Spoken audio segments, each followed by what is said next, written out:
This Here conference will now be recorded. Here you go. Okay.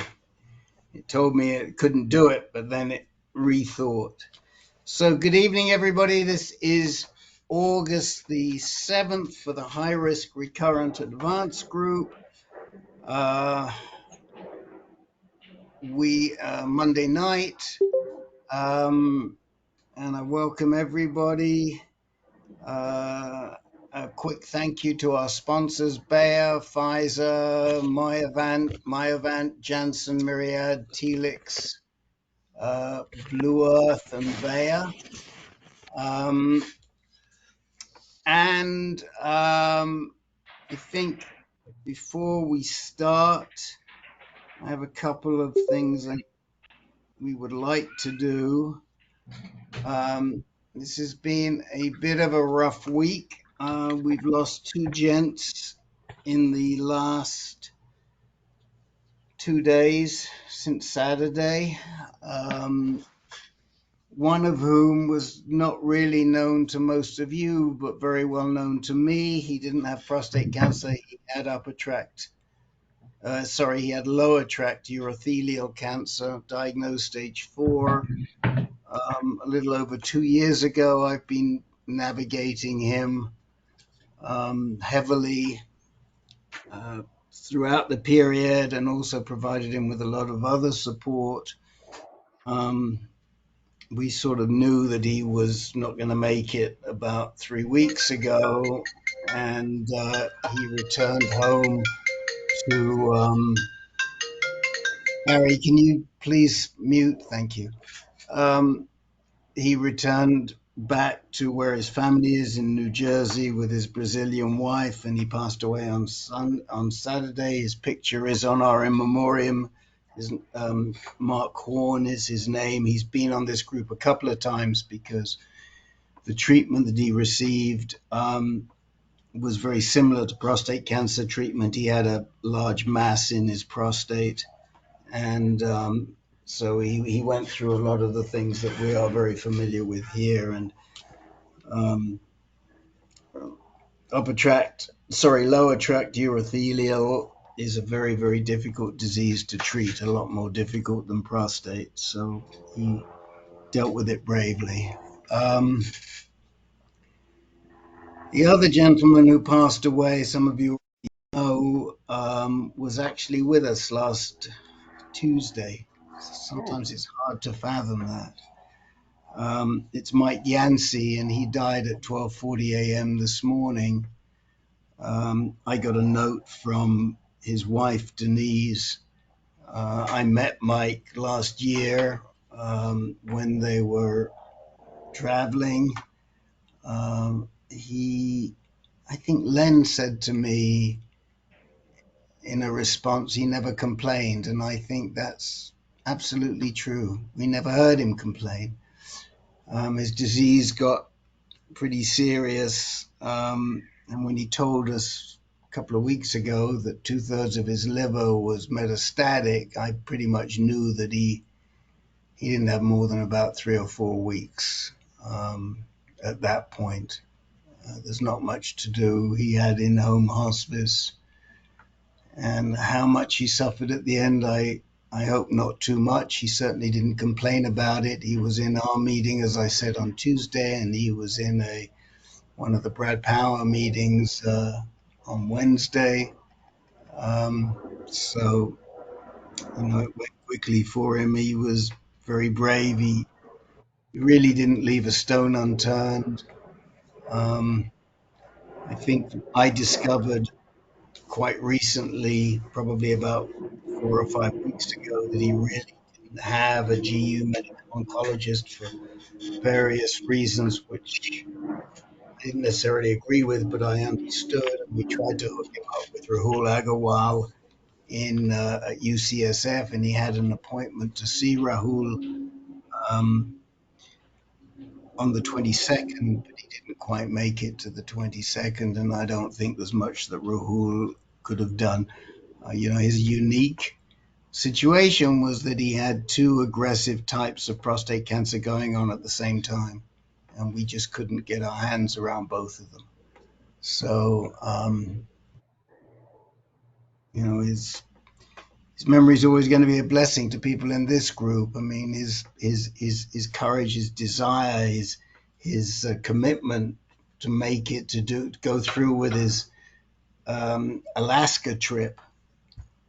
It's quite remarkable. I mean, maybe we could have gotten him to Rahul a little earlier if he hadn't gone to Alaska, but it was really important to him, and I think we have to recognize that that is amazing spirit, and he did what he needed to do. So it's sad, but that's where it is. Okay. Um, we have one new gent today, and I know there were three people who came in um, after the 10-minute mark, and we'll check in with you, all three of you, at the end if we have extra time. I'd be happy to do it. If any of you have anything special or important, you can let me know in the chat window. By and large, I hope we should get to you. Um, we have a gentleman who I know has been in our group before, but since I have no notes on him, it makes me think we never did an intake because, for whatever reason, I'm pretty good about getting notes into my database here. So we're going to spend some time with Jerry Burr to begin with, and he has some questions for us. Jerry, welcome back after a long absence, and you're going to have to remind us um, about yourself as well. Um, Let me ask you a few questions. How old are you, Jerry? 74. And where do you live? I live in Rohnert Park, California, which is about an hour north of San Francisco. And the home of Sonoma State. I You are forget their absolutely correct. and I forget their nickname. What's their nickname? Their nickname, they're used to be the Cossacks, but now they've changed to the Sea Wolves. The Seawolves. Okay, the Roanoke Park Seawolves. Yes, Okay. And what year were you first diagnosed? the fall of 2018. So it was Okay. 4.5 years ago. And when you were diagnosed, what was your Gleason score and your PSA level? The PSA level was 7, and the Gleason score was 9 in all biopsies, all 12 biopsies they took. It was Gleason 9. Was that 4+5 or 5+4? That's a very good question. Some of them were 4 or 5, and there were a couple of them that were 5-4. Okay, so that makes you a 5-4 because you always pick the worst one, and that's good for everything. Well, great, Okay? thank you. Not great, but now you know, right? Um, and where were you being treated? Were you a Kaiser patient? At that time, when I was being treated, I was I guess you could call Sutter, but presently now today I'm with the VA health system. Okay, well we'll come back to that. But you were a Sutter patient, and when you were um, when you were first diagnosed, or before you were diagnosed, did they do any scans, and what were the result of those scans?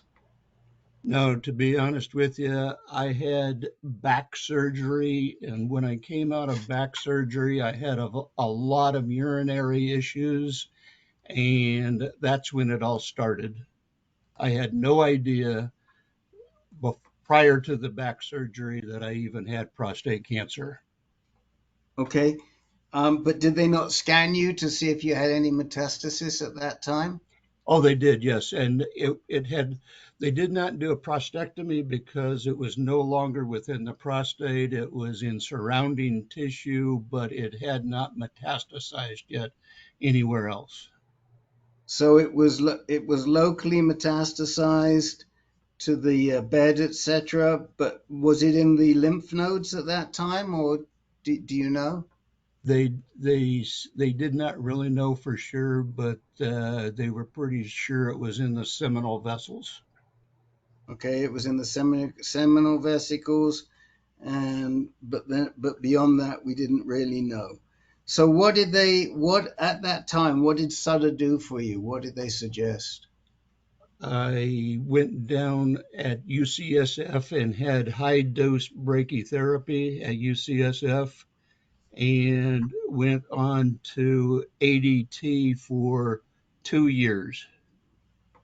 Okay, so you did who was your radiation oncologist that did the high dose brachy for you? Oh boy, I think it was Dr. Shu. Yep, that sounds exactly right. That's usually who does it, is Joe Shu. Joe Shu, Um, yes. and did they also? I'm sure that they also radiated your pelvic girdle at the time. Yes. Sorry, prior to ADT or at the same time, I did 5 weeks of external beam radiation. Yep, yep. And they put you on ADT for how many years? For I 28 was on for months? 2 years. I got an 2 years. injection every 3 months for 2 years. Yep, yep. It's very familiar. I I was quite similar to you, but I was diagnosed a little bit younger, but I did get my I got some of my treatment from UCSF, and I got some of it from Kaiser. So, Richard Oakton, please could you mute? Thank you. You already did it. Appreciate it. Thank you very much. So, what was the result of that initial round of treatment back in 2018 with all that and the Lupron and everything else? Well, yeah, as I did the ADT, they continued to monitor the PSA, and during all that time, and even for a year after the ADT, the PSA was undetectable. Okay, In other words, they couldn't even give a value to it. It was zero for right. that. Yep. We'd expect that. And then when did it? What year did it start to move?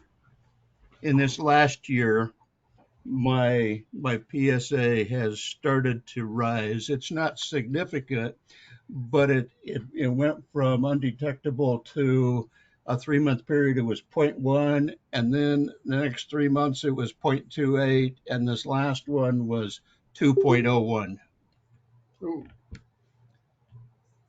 And Okay.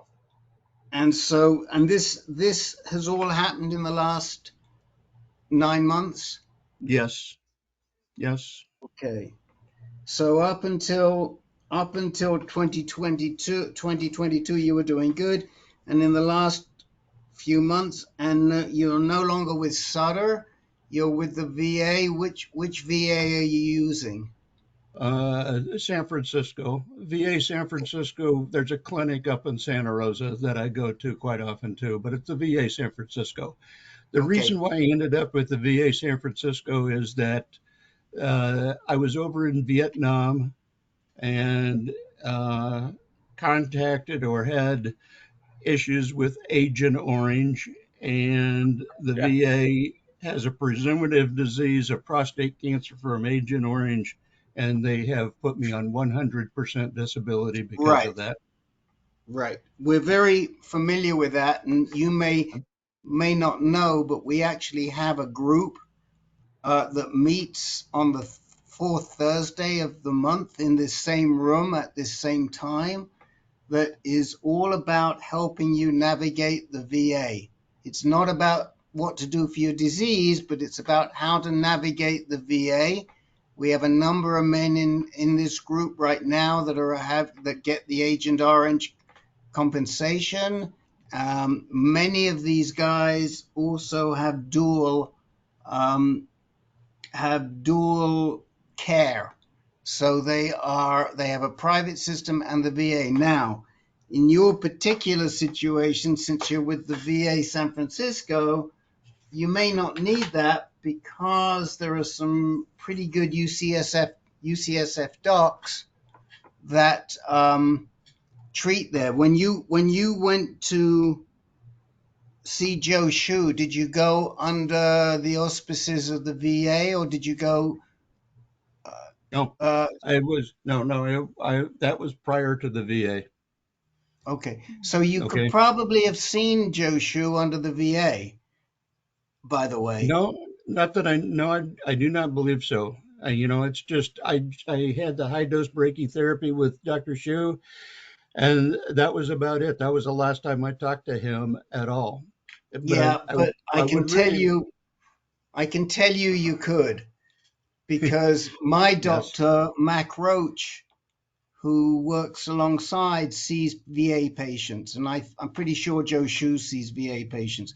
The I the still have San his number. Francisco Yeah, the San Francisco VA is great. So the question I have for you is who's treating you at the VA right now? Uh, Presently with urology, you know, I have a meeting again on Wednesday. That's the reason why I jumped into this group right Okay. now with the Rising PSA. The meeting with the urology department on Wednesday, and I just want to, get some questions answered with the PSA Okay, so going out. we'll help you with that momentarily, but I think that the one thing you need for them to do is to ask them to assign you a GU, a genitourinary medical oncologist. Let me first of all tell you how to use the chat window here. In the top right of your screen, there is a couple of little squares that look like question boxes. Good. I'm good. Okay. And you can open that, and somebody will have written in there, probably already, genitourinary medical oncologist. What you want to get, what you want to ask for immediately is a GU medical oncologist from UCSF. It may mean that you have to drive in to the VA over on the west side there of on Geary or the extension of Geary or whatever it is. I forget where it is there, but Yeah, I've been there. you may have to go there to get it. But it's really really important that you ask for this. My other suggestion is avoid Amy Lynn, Lin. Okay. So if they say to you, yes, Dr. Lin will see you, you say, is there anybody other than Dr. Lin from the VA? I'm not, for many reasons, I'm not a fan.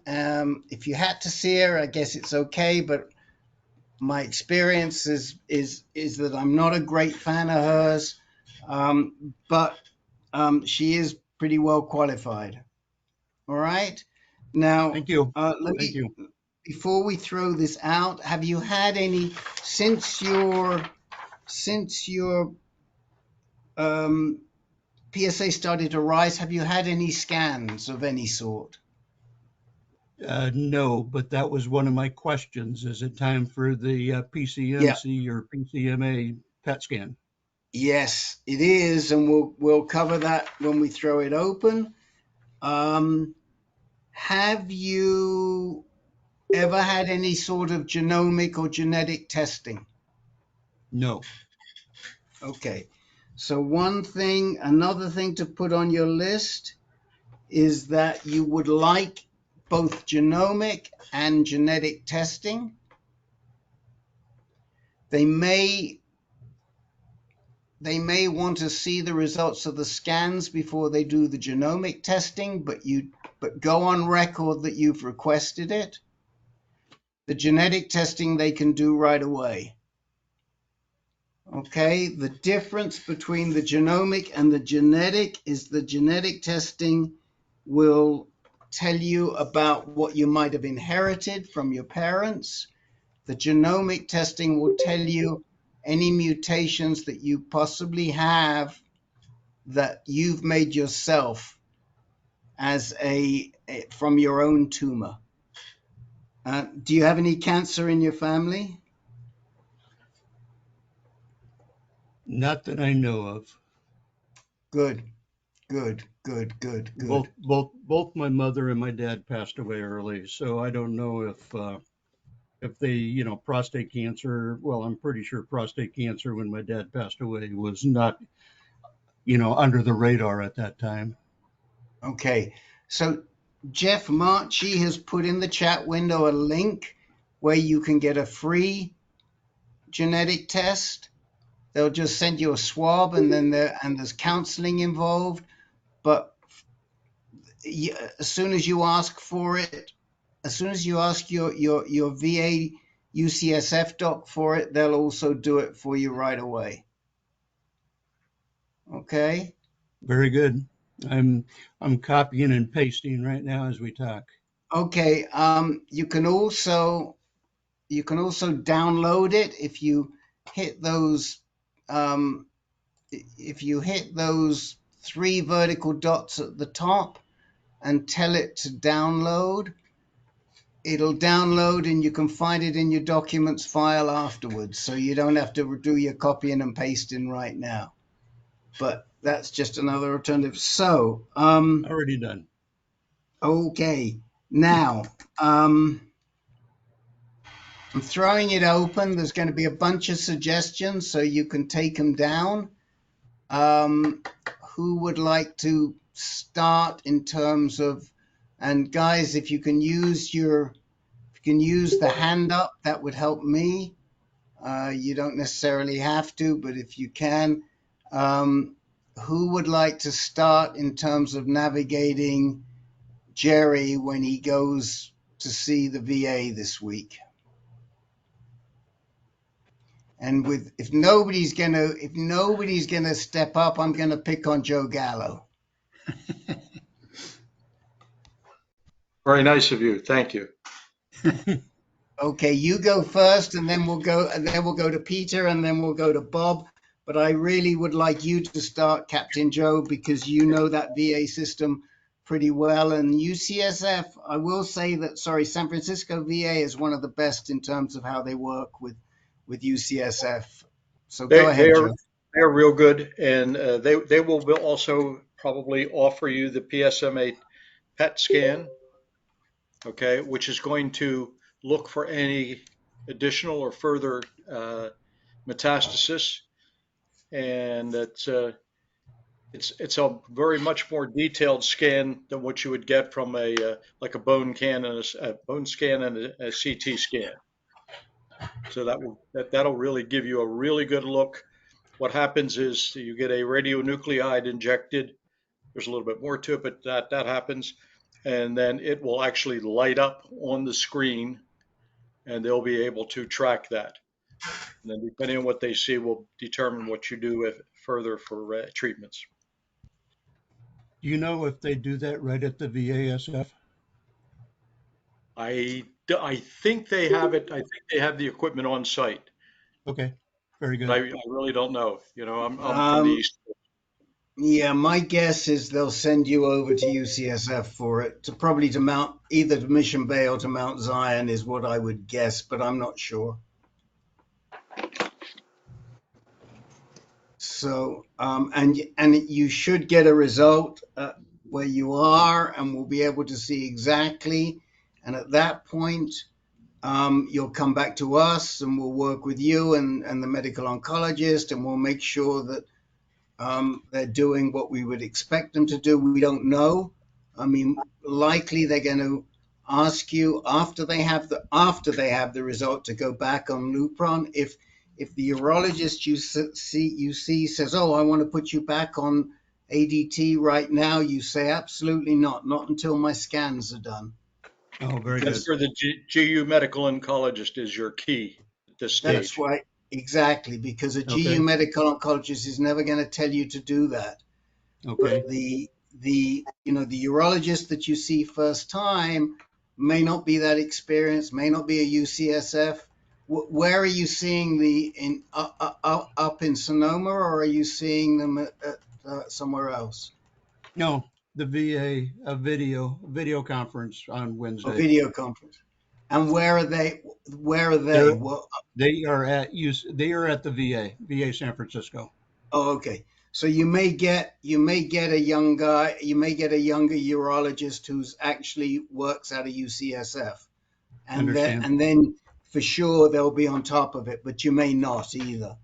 So you know what to ask for. So don't be taking any. Oh, the other thing is that as and when they do want to put you back on, you tell them you don't want Lupron, you want Orgovix. The Okay? pill, the This pill. is the pill, and it's available in the VA, Yes. and no questions asked. It's a better drug, and there's a lot of reasons why, if you can get it, you would want to be on there. And then again, we'll talk to you about what else they want to put you on, but they will that and what they'll do next, but that will very much depend on the result of this PSMA scan. Can you spell that drug that you just Yeah, somebody will put it in the chat window for good, you. very good. Okay. You should be Um, aware. You should be aware that when you're going in for the scan, to plan a couple hours, Yes, because the okay. injection itself requires over an hour to circulate through your system before they can Yeah. scan you. Yeah, when I first was diagnosed, I went through that. They did that type of scan before too. Okay.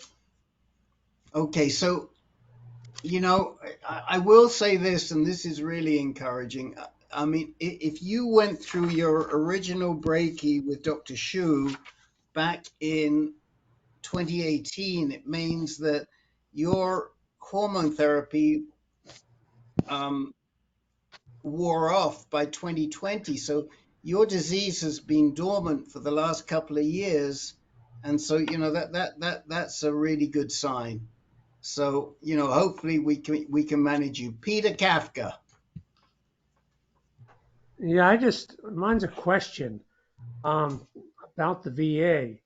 I mean, I would think someone diagnosed with advanced disease would automatically be shuffled to a medical oncologist and not treated by a urologist. I mean, it seems odd to me that the VA would drag this out like that.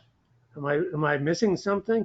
They just don't Yeah. have standard of care, or what's going on with that? So a couple of things, and then I'll tell you what I know, and then I'll let Joe address this because he's really our expert. Um, it all depends on the VA. If the VA doesn't have easy access to the medical oncologist, or the medical oncologists don't have a specialty in genitourinary, they may hold them themselves, and that often happens. But now, if we find these VA guys, we're telling them you should get to a GU medical oncologist, and we move them over.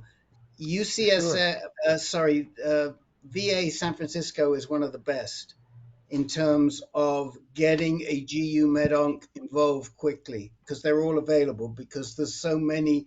There's probably three or four of the team that work over there, and also a bunch of the radoncs work over there. So it's real good. But I don't think you can be assured just because you're in the VA system. And remember that this is Jerry's first appointment. So the likelihood is they're going to set him up for an appointment with a GU medical oncologist anyway. It's not like he's been turned down, just hasn't had an appointment yet. Well, the urology department at the VA San Francisco has been, looking at the PSA for 2 years now. Right. That has been undetectable or zero, or and basically they were waiting for what happened today or the last 3 months for the Yeah. PSA to start going up. Yeah, but your diagnosis from the get-go was not a great one, and you'd think someone would jump on that right Nope. away. That's my only No, question. no, no. Not how it Joe, do works. you Joe, do It you do you, do you, surprises me a little bit. That's all. Joe, do you want to address that? Um, I think we've hit pretty much all the points around it.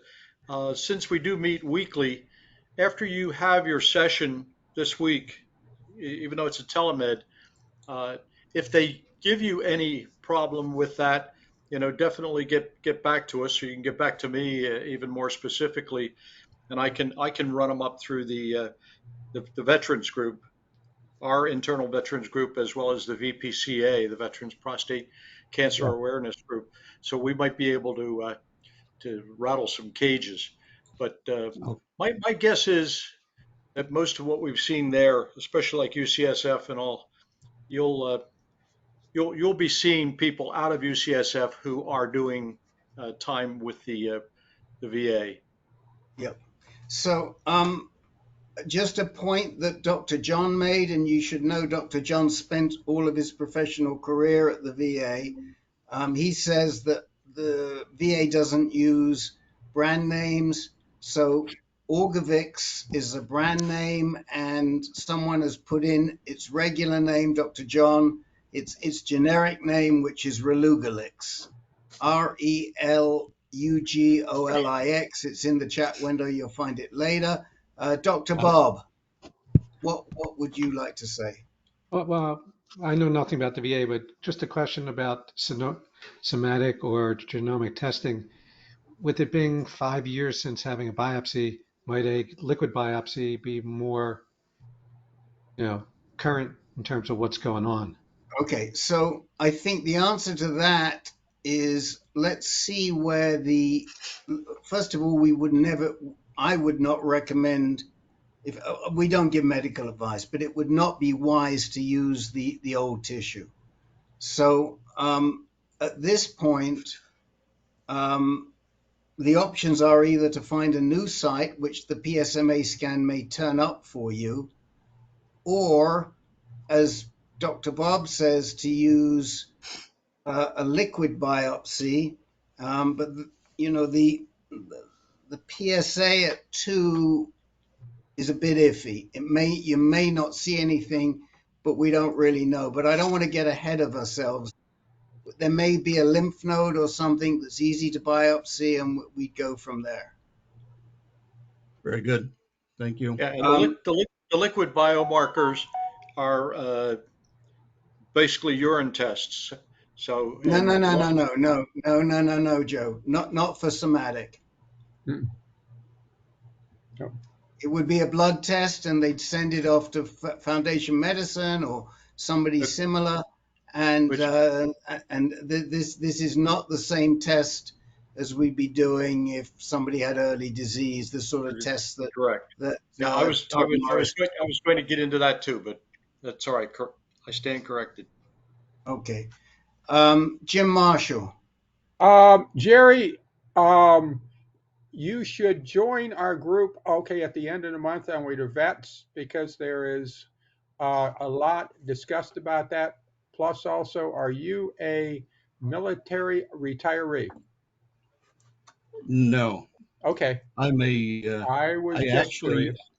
when I got out of the military, excuse me, I actually worked at the VASF and retired from there. Oh, okay. A government retiree? I am too. Yes, We got a lot to yes, talk about. yes. Okay, Jerry, do we have your email address? Are you in our database? I believe I joined this group, quite some time ago, but I'll put it in the chat box if you would like it. Yeah, that'd be good, and then I can check it afterwards and make sure that you're also getting notification of the VA group. Okay, guys, anything else that anyone wants to bring up for Jerry before we get into um, the rest of the meeting? Oh, this is John. One of Jerry's questions, I guess, was what might come now in the future. So Rick is very correct, of course, that the genetic tests and the PSMA test will guide what happens in the future. But what might happen, because you're presumed still to be sensitive to hormone treatment, is that once you get your scans, you might very well go back on hormone treatment and it might very well work again. If your PSMA scan finds something that your radiation oncologist can shoot at with x-rays and try to kill it, then you may go back for a specific type of radiation therapy that's more focused. The other possibility, which is much less likely, is let's say your gene test comes up with something that has a specific treatment. You may go on some other medication if that happens. So I think you could probably expect to be going back on one or two different drugs for hormone therapy, and then maybe or maybe not some radiation, and maybe some novel medication depending on your gene test. Thank you, Dr. John. Is that fair to say, Rick? Very fair. Jerry, any questions for Dr. John or anybody else?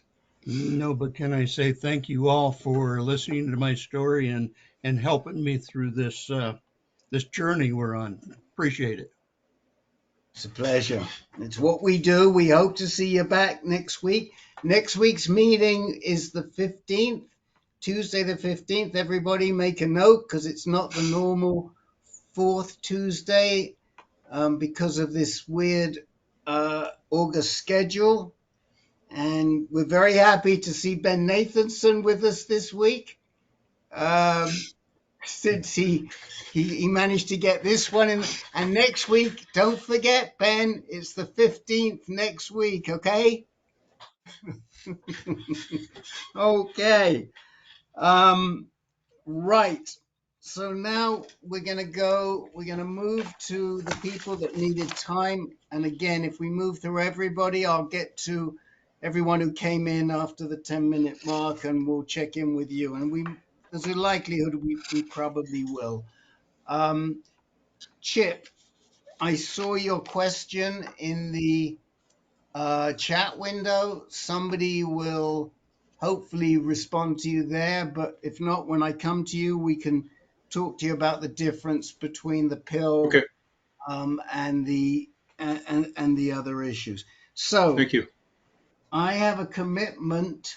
We have a commitment to start with Steve Schuler because we gypped him last week because we had to finish quickly. So, Mr. Schuler, you're number one. Yeah, so just mainly a status update. Kind of briefly the rundown on my scenario. I was Gleason 9 with a PSA of about 13, and then had a prostatectomy last September. My my scans were negative. I did not have a PSMA PET, but I had a CT and a bone, and they were negative. And then the prostatectomy, and then my PSA was low, 0.03 after the prostatectomy, but because I had 3 out of the 13 lymph nodes were positive.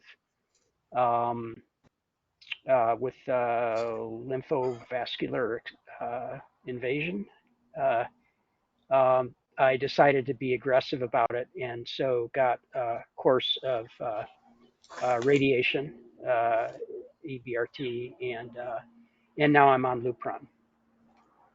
And so my question to my medical onc, Dr. Yu at Fred Hutch, was, shouldn't I be on a secondary agent like abiraterone or darolutamide or something? And he said no, and that seemed wrong to me. And people here agreed, or at least questioned that as well. So I I went for a second opinion down to UCSF last week, and turned it into a vacation. My wife and I spent a week in San Francisco, Oh, and great. neither of us had been there for over 20 years. So that was a lot of fun. But I saw Dr. Rahul Agrawal, and basically he agreed with Dr. Yu. No, in your scenario, we're not going to put you on a secondary agent, and he agreed that um, it it you would expect that cases like mine would benefit or would see some, at least a secondary agent would tend to suppress the cancer more. But basically, there's not enough data. There have been very many studies of post prostatectomy with low PSA and only metastatic in the lymph nodes and nowhere else. So I'm kind of, if you think of the multi-dimensional um, graph of all the characteristics, I'm somehow in this weird corner that's never been studied. And all around me, there are these uh, uh, geometric areas that have benefit from a secondary agent, but my little corner of the hypercube has never been studied in Hmm. a clinical study, apparently. Although there is one going right now, I guess. Hmm. But I guess on the uh, one aspect of it though is that um, if there is a measurable benefit, it's likely to be small statistically. um, smaller than the folks who have a high PSA post prostatectomy, which show benefit, smaller than the folks who were seen to have positive lymph nodes clinically, not pathologically, because they could actually see it clinically, and mine was probably too small to see. Smaller than folks who are metastatic in areas beyond just the lymph nodes and so on and so forth. So yes, it's plausible that there's a benefit, but it's also quite possible that even this new study is not going to show a statistical benefit in the confidence intervals. So anyway, that's the scenario I'm in. Um, So I've kind of resigned myself to just stick with the Lupron right now, and then pester Dr. Yu every time I see him and a new study comes out that shows some hint that it probably would be good to put me on a secondary agent. So that's what I'm going to do, I guess. So selfishly, from the standpoint of the group, this is great knowledge for us. Um, and because what we would have assumed and you would have assumed, we got two very good docs um, pointing out that the evidence just isn't there right now. Let me throw it out to I'm sure there are some of our brains trust or maybe other people want to ask you questions. So go ahead. Anybody want to start here? Any questions from John or Ben or Len? I missed the current PSA. I'm sorry. The post prostatectomy it was 0.03,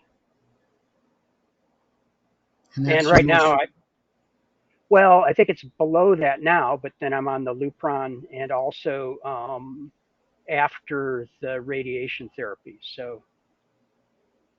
so was your last one non-detectable or was it still Yeah, that's measurable? non-detectable. I mean, uh, they just say less than 0.03 now.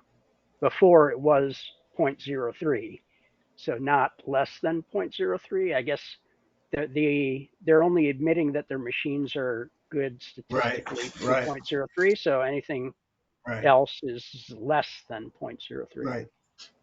Peter, Steve, how often are you checking your PSA? Every couple of months? Every when I go in for the loop run. Um, Every three so the months? next every 3 months, yes. The next one will be actually in a couple of weeks. Yeah.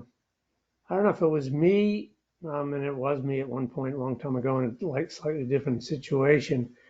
I would just, I mean, the day will come when you might need a second anti-androgen, but I just count my blessings. And it's not like, I don't think it, I mean, these are not cure drugs. They just keep things down and under control. So I just ride it as long as I could before you need to do something else. But that would be me. Right. I mean, I I was a CS major, and that was my job basically. I was a software engineer, and but I had a lot of math background, and if you multiply an exponential curve by a constant, like say you kill 99% of your cancer with one of these agents, um, it doesn't really matter in the long term if it were pure math. The only difference is um, what is the non-mathematical behavior of the that may it's not exactly exponential.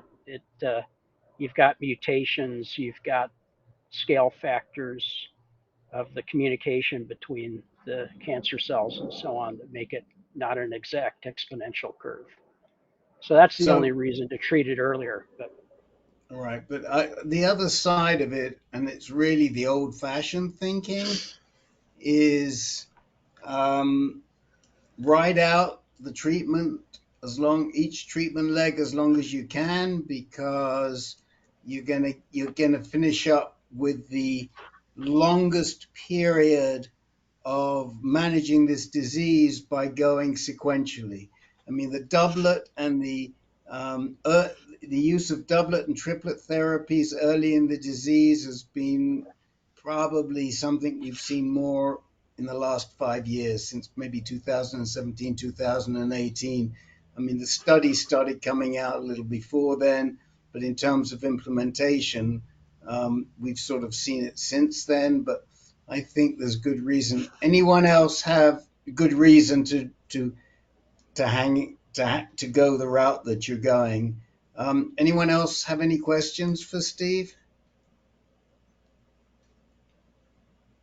Jim Marshall has his hand up. Go ahead, Jim Marshall. Steve, anyway, how are you handling and with the side effects? Okay, oh, ADT wise. yeah, I I I mean I definitely have the side effects, but when I hear tales, read things online, and so on, I'd say I probably am handling it better than the average. I do have hot flashes. I've been taking some supplements that there have been some studies and then anecdotal stuff, mostly for menopausal women, and that seems to have blunted the effects a little bit, but hasn't made them go away. But I have hot flashes several times a day, night sweats, and so on. I'd say I have a little bit less energy. I am not fatigued in the sense that I'm not feeling like I can't get out of bed, don't want to leave the couch, that kind of stuff. I have enough energy that I am not fatigued, but I definitely have less energy. If I am on my bike and go up a hill, I don't quite have the punch that I used to. Ah, Okay. a Um, bicycler. Fantastic. Happy to hear that. I am occasionally, too. occasionally, Okay.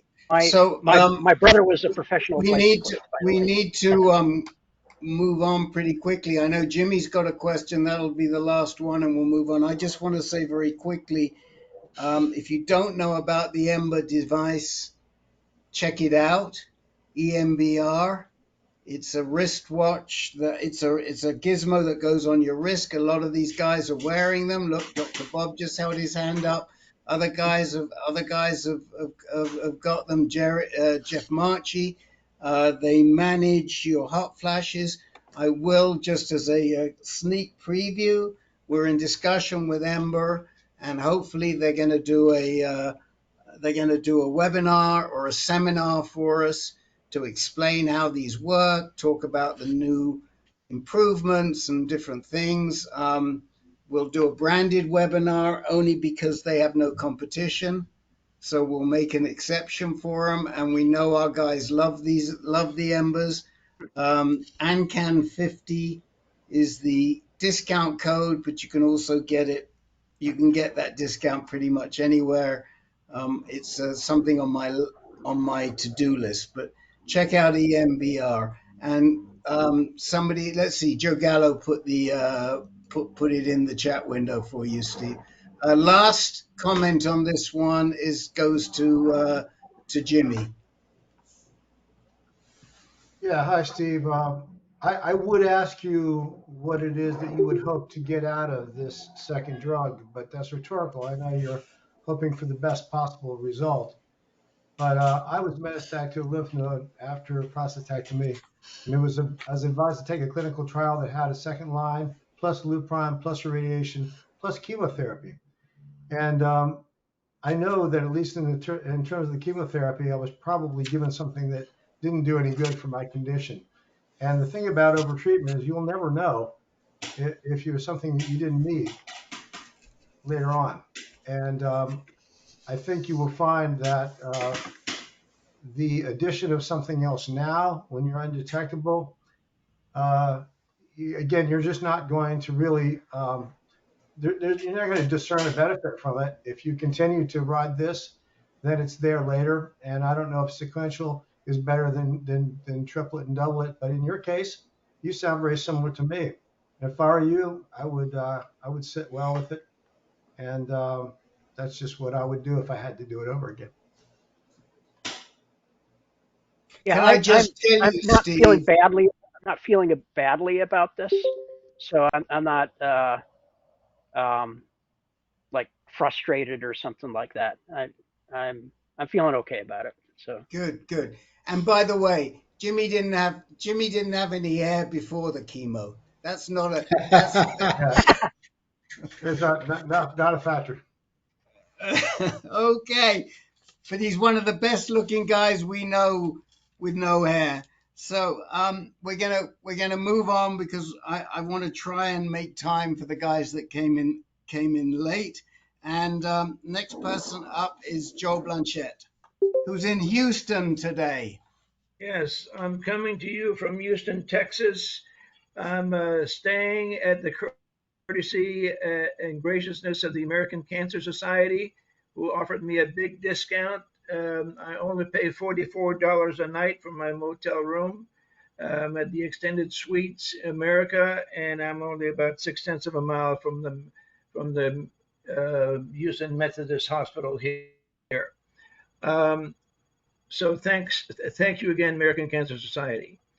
My PSA in July was less than 0.04. I did take another PSA last Tuesday. I haven't got the results yet because it was a complicated blood test that Dr. Yee ordered, so we don't have the results yet, but we will get them this week. Today, I took my first gallium-68 Illuccix scan at one of the branches of the Houston Methodist Hospital, which was about 28 miles away from here. They're currently putting in a brand new PET scanner in the hospital, so I couldn't use that one because they're still putting it in.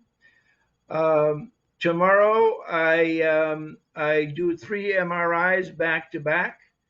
Got to get up at 6 in the morning, give myself a fleet enema in order to get the MRIs. On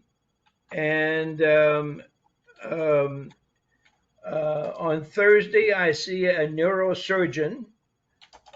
She had told me initially that she wanted me to see a neurologist, but then she changed her mind and said she wanted to see me a neurosurgeon, so now I'm wondering if she thinks I have cancer on the brain. But we'll see about that once I see the surgeon, the neurosurgeon. I see Dr. E on Thursday. I have an appointment Thursday afternoon, then I come back home. The VA called me this morning. They finally came through with my free FDG PET scan on 16 August, so that Dr. E can determine concordance between this PSMA I took today and the FDG scan. That's where I am. That's the latest update. Next week I'll let you know what the results of all these tests. Okay. Joel, And what? you are authorized and permitted to give Dr. E a big hug from me personally and from everybody at ANCAN, General. Okay, thank you. Will do. Anything that anybody wants to suggest to Joel to raise with Dr. E? Peter, you have your hand up. Yeah, Joel, you said your PSA is 0.04, Less than 0.04, yes. and they actually think something's going to be picked up on these scans with No, that the lower reason she's PSA? giving me the scans is a concordance issue. She just wants to see what we know is already there. If it matches up with the FDG, she's trying to find out if I have a different prostate cancer than what is PSMA avid. Right. And I want to clarify something for you too, Peter. We say that you cannot see anything on these scans if you have a very low PSA. But that is appropriate for people who have recurrence, say somebody like Jerry Burr, because we don't know that he has cancer. But if you have cancer, and we've seen prostate cancer before, you can have a low PSA, but you still have cancer in your system, and that cancer is still making PSMA, and that can be seen. So what Joel is saying and what Dr. E is saying is, let me see where this cancer that you've had, is it still there? Because we know it was there before. You don't need a PSA. You don't have to necessarily have to show PSA to have the prostate-specific membrane antigen show up on the cells of existing prostate cancer cells. Am I making sense to you or not? Okay, I just thought he's also doing another FDG scan for concordance. I didn't realize he already had one or something. But that's got nothing to do with what we just said. Okay. You're saying to me, why is he doing a PSMA scan when he's only got a PSA of less than 0.03? It won't show anything. And what we're saying is, well, it will show something if he is previously metastatic and those lesions still exist. Okay. If he had no lesions and the cancer had recurred and we didn't know where to look for it, and he had a PSA of 0.04, the likelihood is we wouldn't see anything. But in Joel's case, we know he had cancer. It was seen, and he had they did spot radiation for it. So now what Dr. E is saying is, let me see if I can still see that cancer, or if there's cancer somewhere in his body from these existing lesions that he had before. And if there are they concordant with any other lesions we might see? Yeah, one point on the VA also, I found that, well, first of all, their scanner in the VA building in DC was broken, but it was fixed last Thursday. Number two, the VA only believes in giving FDG scans to people with non-prostate cancer, with other types of cancer. So somebody went to bat on my behalf and finally convinced them that I needed an FDG PET scan. I don't know who did that, but they I welcomed it. Gary Peters. Joel, what are the 3 MRIs you're having? One abdomen, one chest, and one pelvic.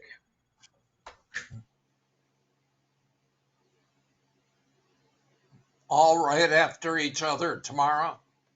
Yes, that way I don't have to take the dye 3 times in a row. 3 times. It'll all be in a row all tomorrow morning. Right. Well, good luck. Thank you. Anyone else? Yes.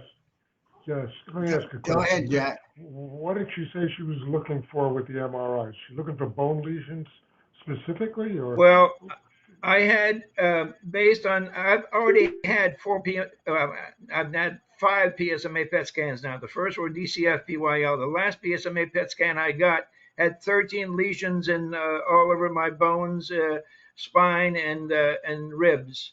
So that's what they'd be looking for to see if those are gone or if those are still there. All right, that makes sense. Okay, and does anybody have any questions for the explanation I gave to Peter as to why, if you're already metastatic, you have known metastasis, the PSA is less relevant?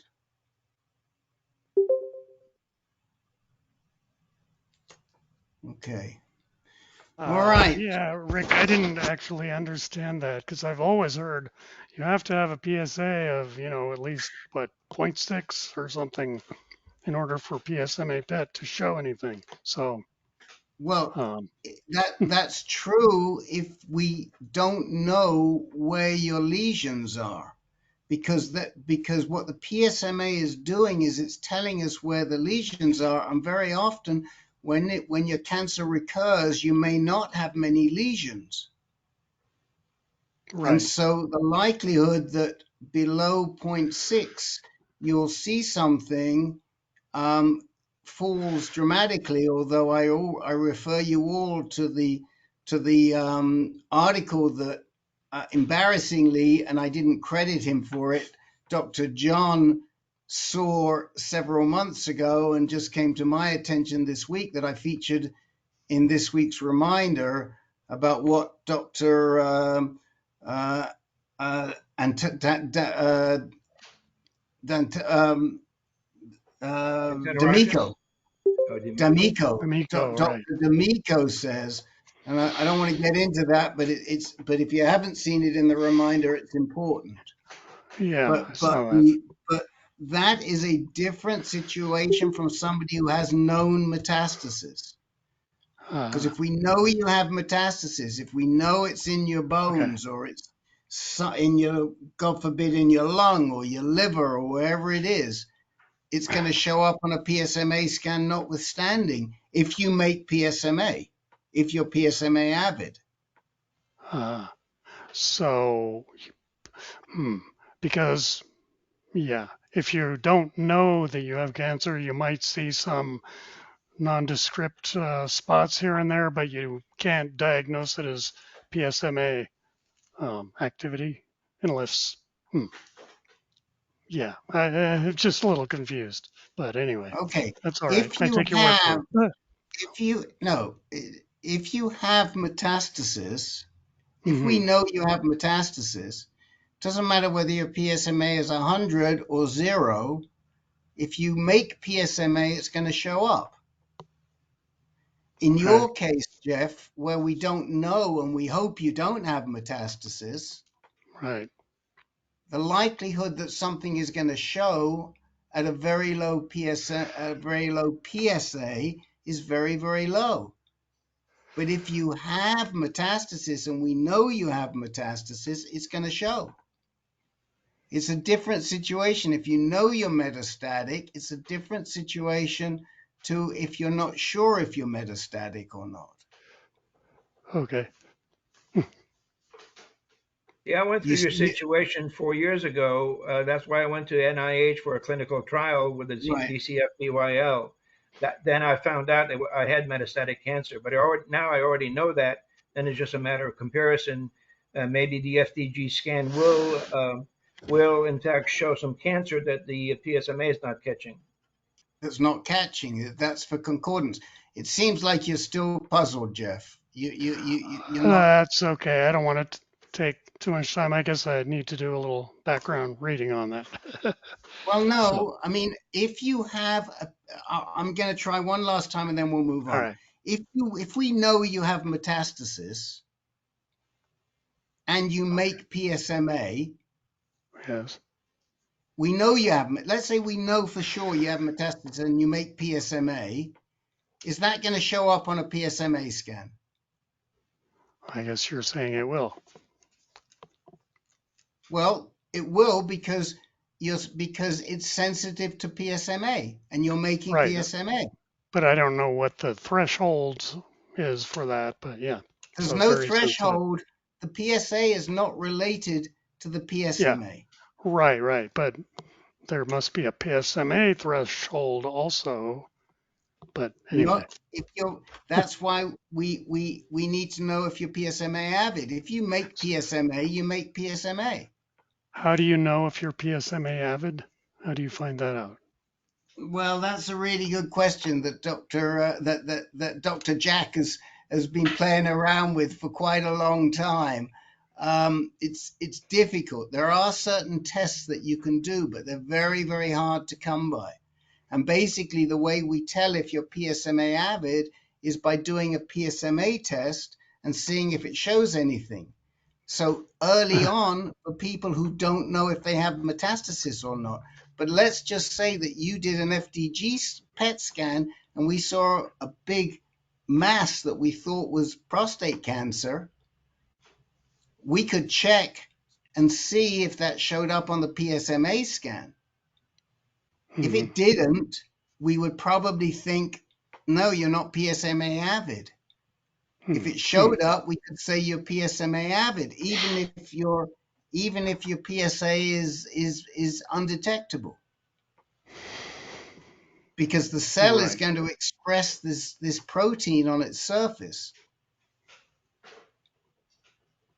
Okay. All right, we'll move on. Okay. Yeah. I don't want to flog a dead horse here.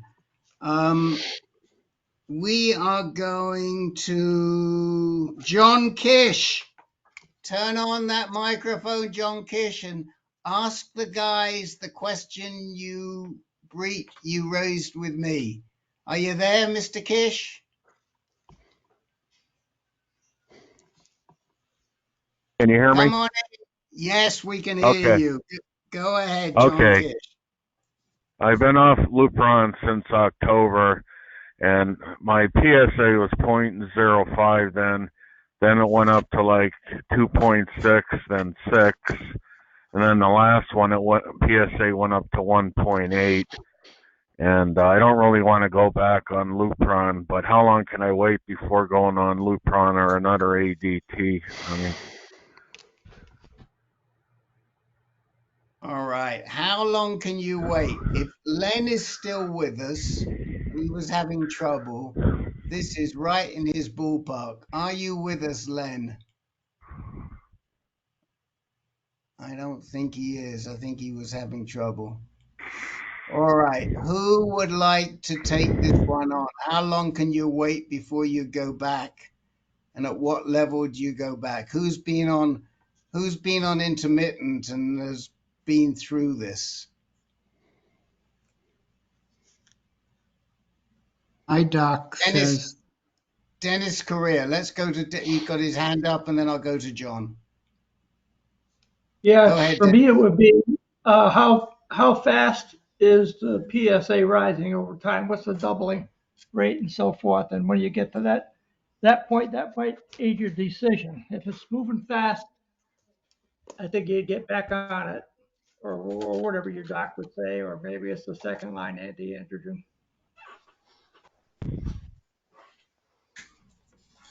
Thanks. Okay. Thank you. Anyway, Dr. John. Yeah, doubling time and absolute value of PSA. My particular doc has taken me off Lupron, and he says that when my PSA hits 0.2, then he's going to probably start me back on treatment. I think, by the way, referring to that previous discussion, that he's going to get a PSMA scan at the same time, even though my PSA will only be 0.2. Mm-hmm. So there's a couple of things here. One is that some docs might already have put you back on, John. Okay. The second thing is how quickly is it moving? And you've gone. When were you at 0.6? That was October 10th of last year. So it's gone up by 3. It's gone up from 0.6 to 1.86, which is yeah, it's about pretty high. 3 times in about 10 months. So that, guys, gives you a feel for how quickly it's moving. Another thing is to ask for a PSMA scan to see if we can see where the cancer is, because you may be a good candidate to get radiation. Okay, yeah, I'm trying to get a PSMA scan. He wanted to do a bone scan and an abdomen and chest and whatever, pelvis scan, and trying to get the PSMA. He doesn't know too much about it, but Well, that's really what you need, and that would help you decide what treatment to go to next. okay, I'll mention that to him. I get the test in September. Then I see. I mean, this month I get the 2 scans, and then I see him in September, and then maybe I could ask for the PSMA then. I guess, yeah. I wouldn't wait on that, John. I would ask him now. You say, I should be getting a PSMA scan. Okay, yeah, I'll call him tomorrow and I'll try to get it set up. Yeah. Okay. Jim Marshall, you had your hand up. Yes, anyway, I was going to ask John what was his previous treatment. Okay, I had my prostate removed. I had 39 radiation, and then I had Lupron for over 2 years. Yeah.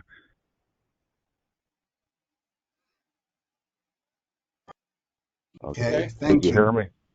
Okay. Yep. Okay. Dennis Correa, did you want to say something again, or did I just forget to take your hand down? No, you forgot to take me down. Okay. Dr. John, did you want to say something again? Yeah, John, isn't there a big problem with travel and getting to scans and getting to doctor's appointments? Have you solved all that? Yeah, I solved most of it. There's a shuttle that would in my county, but to get out of the area, the American Cancer Society said they would help, because I don't have a car anymore. Yeah. So All for right. those, yeah, for now I could get to those, but yeah, it's to get out of my county is a problem though. But within my county, I could get appointments. Yeah. I just don't want any treatments to be delayed because of transportation problems. Yeah. Yeah. John, would you let us know if that's happening? Because maybe we can lean on some of our Pennsylvania folks to help you out. I don't know. Can't make any promises, but there are people relatively close to you, and we'd be happy to ask them if it becomes an issue. But you've got to let us know. Okay, you mean about the PSMA scan? Or... No. What we're saying is if you need transportation to an appointment and it's an issue, okay. would you tell us? Yeah, I will. Okay, I will. Okay. Okay. And the PSMA you should be able to get anywhere. It shouldn't be very hard to get a PSMA scan. I'm sure you can probably get it somewhere where you can even bicycle. Yeah. Okay, I'll call my doctor tomorrow about that. Yeah. Okay, anything else you want to ask us? No, that's pretty much it. Just one question. Are the other antiandrogens, do they have less fatigue than the Lupron, or is it the same amount of fatigue? Who would like to explain that?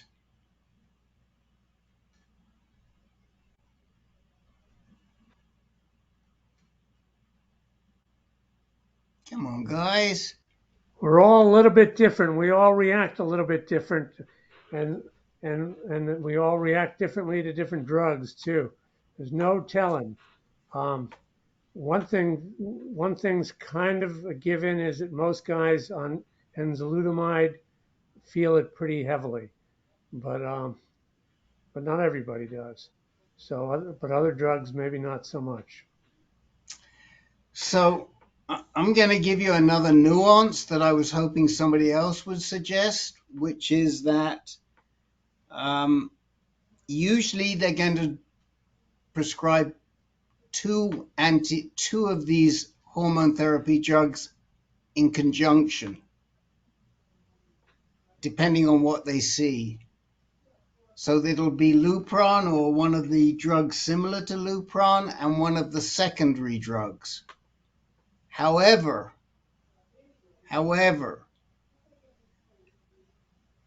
we have had many guys that have done monotherapy, meaning they're only doing enzalutamide or abiraterone or darolutamide or apalutamide. They're only doing one.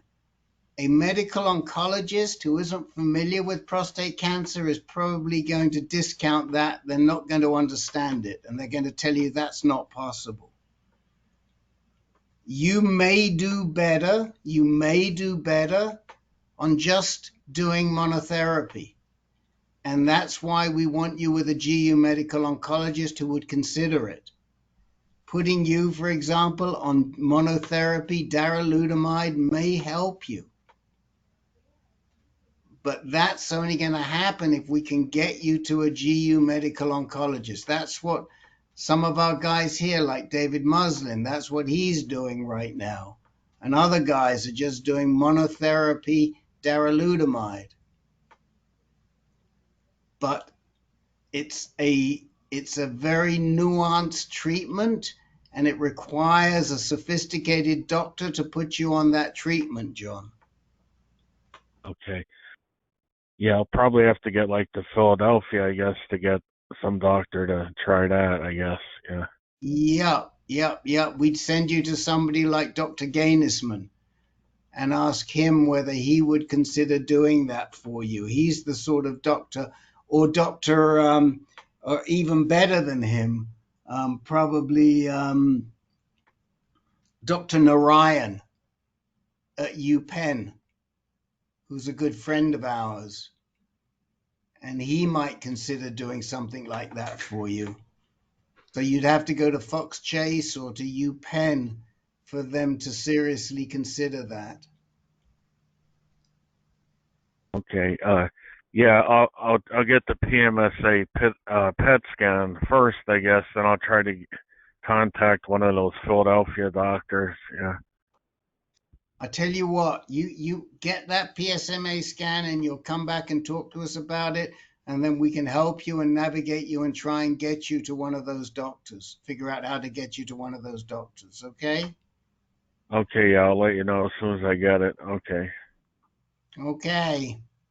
All right. Anything else for John Kish? Okay. So we're moving down the list, and next up is Dr. Bob. Here I go. So just real quick, I had my second Keytruda today, which went fine, but hopefully I have a big rise in my PSA. 6 weeks ago at the first, PSA was at 2.72. 3 weeks ago at the interim, it was up to 4.99, and today it's like 10.28. So hoping that it's just a reaction to the Keytruda, just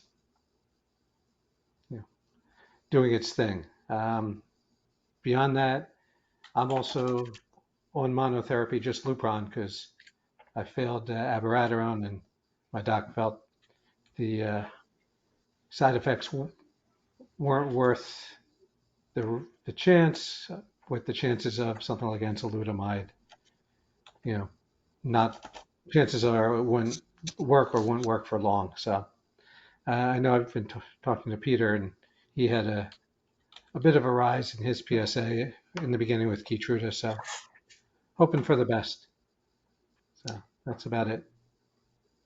Peter, can you share with us what happened to you at the beginning? Yeah, first dose it went down to a good level. Second dose went up into the twos. Third dose it went up into the 4 to 5s.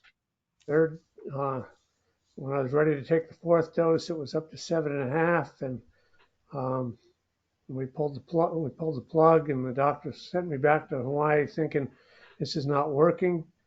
And a week later, I did another blood test before I saw my local doc, and it plummeted 75% back down to 2. So it was working. And Len has some a paper on it. It's pretty common for Keytruda to, at least for guys on with prostate cancer, to show that the PSA does fluctuate like that. I don't know what they measure for other people that are on Keytruda, but sometimes it takes a while to kick in. It can take some months.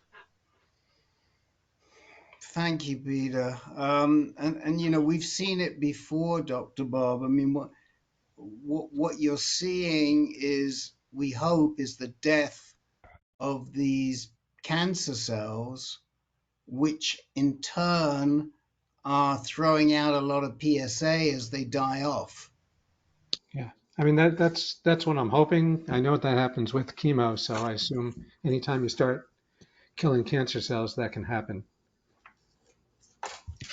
It can, and we've seen it happen with Peter. I mean, that's my memory serves me right. That's what I thought happened with Peter, and Peter just confirmed it. I'm not sure I know this paper. I think I vaguely recall, but send Len a note and ask him. Len said earlier in the chat that he said, I got a poor network connection. I just lost all audio. I can't wait to move next month to the service in my apartment. The service in my apartment building sucks. So we don't have any Len because he's got bad network, but you know There's how to big get hold storms of back me. east. Big storms right now back east. Yeah, and storms back east, but you know how to get him, Bob. So ask him for that paper. Anybody else have any input on this topic and pembrolizumab possibly causing a spike? Yeah. Okay, thanks. Okay. All right. You know, it's got a mind of its own, and you've got to it takes a lot of patience. I know later on I had a small rise, and my local doctor, his PA came in and said, "Oh, we think you should go back on Lupron." I said, "No, hold on, we're not going there. Let's give the Keytruda a chance here. Don't react just by the PSA." So it sometimes has a mind of its own, and we'll see. Yeah, I saw the nurse practitioner because my doc's out away, and she didn't seem too concerned, but she was going to send her an email about it. But she said they've seen it before as well, so that's a little discouraging. Well, don't be discouraged. Just figure out that the jury's out. Just figure that the jury's out. Yeah, is what we'd like you to do. Mm-hmm. And if the anxiety gets too high, give the Brains Trust a shout. We've got some experts on the Brains Trust when it comes to anxiety as well. Okay, thanks. Okay, you know who I'm talking about. Okay. All right. We're moving down to Les. Les, what's up? Okay. Whoops. Trying to get things organized here. For most of the last 10 and a half years since I was diagnosed with the Gleason 10 prostate cancer, I've been on ADT, usually Eligard. Sometimes prostate cancer showed up in the bones, lymph nodes, or somewhere else, and was always hit with radiation, cryoablation, or surgery, or something else, and it's usually knocked the PSA back down and lasted for an extended period of time.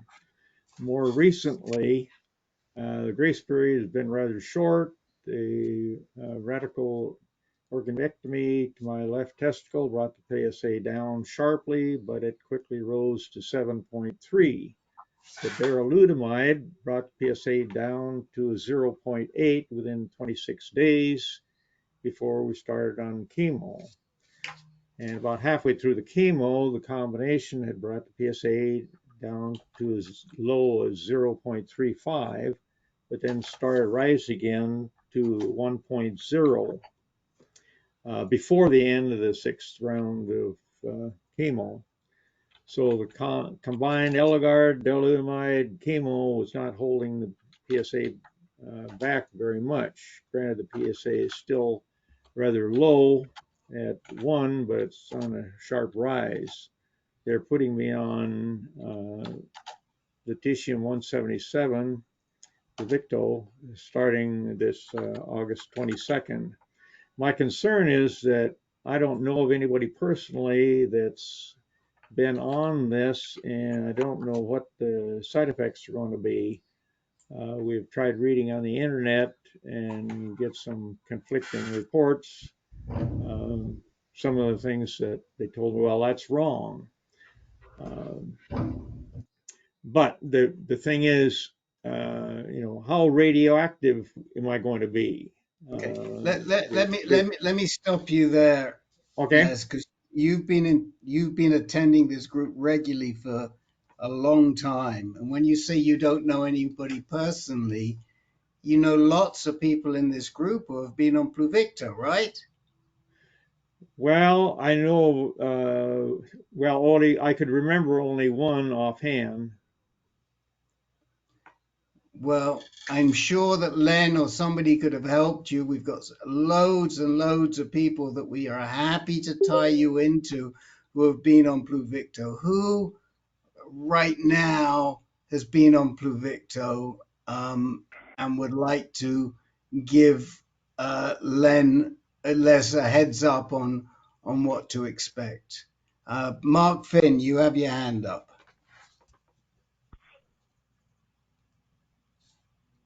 Yeah, I went on Pluvicto. Unfortunately, it wasn't very effective for me. So that's not the good news you want to hear. I got some increased fatigue from it. It's the whole protocol of having to isolate yourself because of the radiation for a week is always annoying, and you have to just manage around that. But in general, the other thing it does affect your blood work, so you are more immunocompromised. I had some colds and some other stuff, but I don't really feel like I was particularly sickly during the period of time I had Pluvicto. So I had 5 treatments, but after 5 treatments, it was not getting better. And then there was kind of a kerfuffle around my 6th treatment. And my doc and I agreed that there wasn't a lot of sense of doing my 6th treatment, so I didn't do it. But I think it's manageable. One of the concerns is how radioactive are you? That one of the places that my wife had read were that you have to sleep in separate rooms for 3 days. And talking to somebody at the Mayo Clinic said, no, that's not correct. Well, what's right, and how radioactive are you? I'm supposed to have what they call an instructional appointment and a nuclear medicine consultation, and also a meeting with the doctor prior to the treatment. But that's a little late. I would like to know ahead of time what am I supposed to do? Can I ride in the shuttle van from the hospital back to the motel, or do I have to walk, or what? I'm not getting enough information here. If whatever I can't get here, I'm going to try again to contact the hospital to see if I can get a hold of somebody there that could give me more instruction. But I feel I'm kind of lacking in info. My experience is it changes a little. I was with a clinical trial that used radioactive iodine, same sort of technology as Pluvicto, and they had kind of a different a little bit more restrictive. But basically, you should isolate yourself from being close to your wife and anybody else. I mean, don't go to the grocery store, don't do any of that stuff. Just read a book for 3 days because you are radioactive. They may say 5, but 3 days, and then probably 7 days from people who are more potentially radioactive sensitive, which would be children, pregnant women, any of your, and so on. So I think it's just a matter of, we, in some ways, even if my wife, she's 70 like myself, and if she was exposed to radiation, I don't think the impact would be horrific. And so I just pretty much tried to stay away from people. My wife prepared the meals for that week. I prepared my own lunch and my own breakfast. And we just, I used gloves whenever I was around food, and I kept my laundry and stuff separate, and then I washed that separately when I was done. So, there's some nuisance stuff, but it's really kind of just common sense of saying that,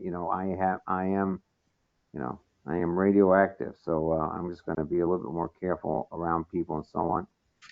Riding shuttles and stuff. I mean, I guess, I would suggest if you find another way, home. I actually drove myself home just to avoid all that, the issue. But, you're going to have to decide what to do.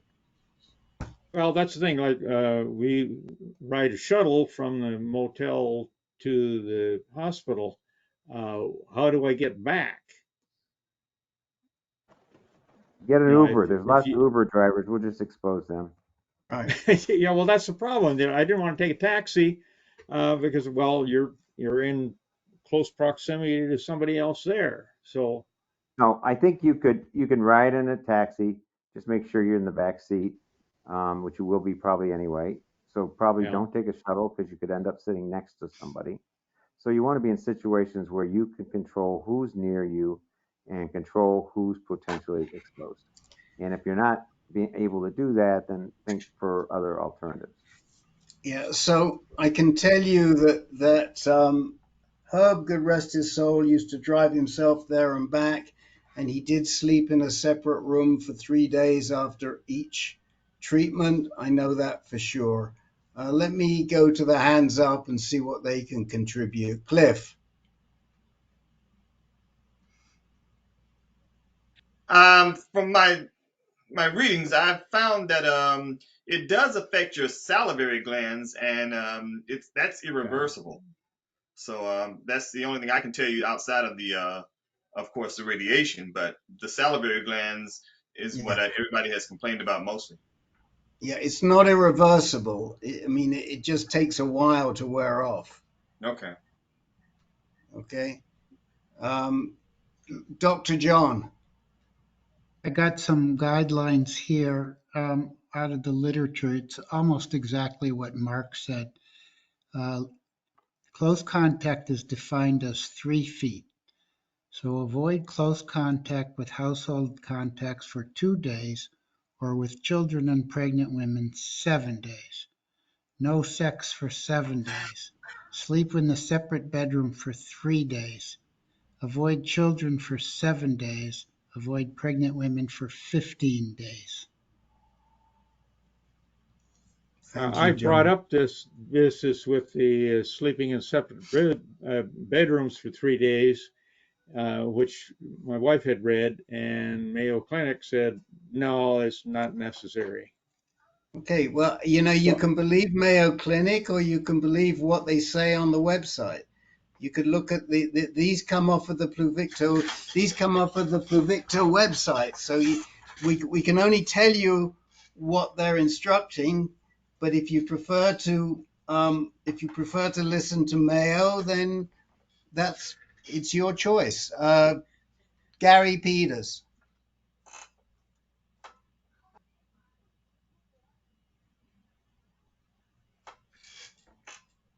Okay, Peter Kafka. Let's try Peter, and then we'll go to Gary. Go ahead, Peter. Les, did you contact Al Latimer after we talked to each other?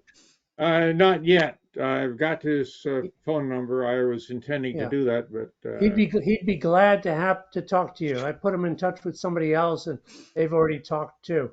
So Yes. I mean, Al's been through over, one whole 6 cycle, and he's on the next round. So yeah. he's got a lot of experience with it. Yeah, He'd be glad to talk to you. Yeah, he's Right. on my list. Yeah, well, thank you for connecting him, and that's what I said. If you reach out to us, we can connect you with people who have done a lot of the treatment and see what they did. I mean, we got plenty of the guys. Gary, you turned on your mic. Go ahead. Yep. Les, I'm going to private text you the post-infusion instructions from Memorial Sloan Kettering, which do advise isolation, but they're pretty detailed. So I'm going to send you those right now. Okay, very good. Thanks. Okay, I mean, basically, you have to make the decision as to what you're going to follow, but we can tell you that the 3 days and the 3 feet and all of that, that's essentially what everybody has followed. I can't tell you what Mayo is telling you. I can tell you that if I was at Mayo and doing this treatment, I would do it under the supervision of Dr. Sartor. Is that what you're doing or not?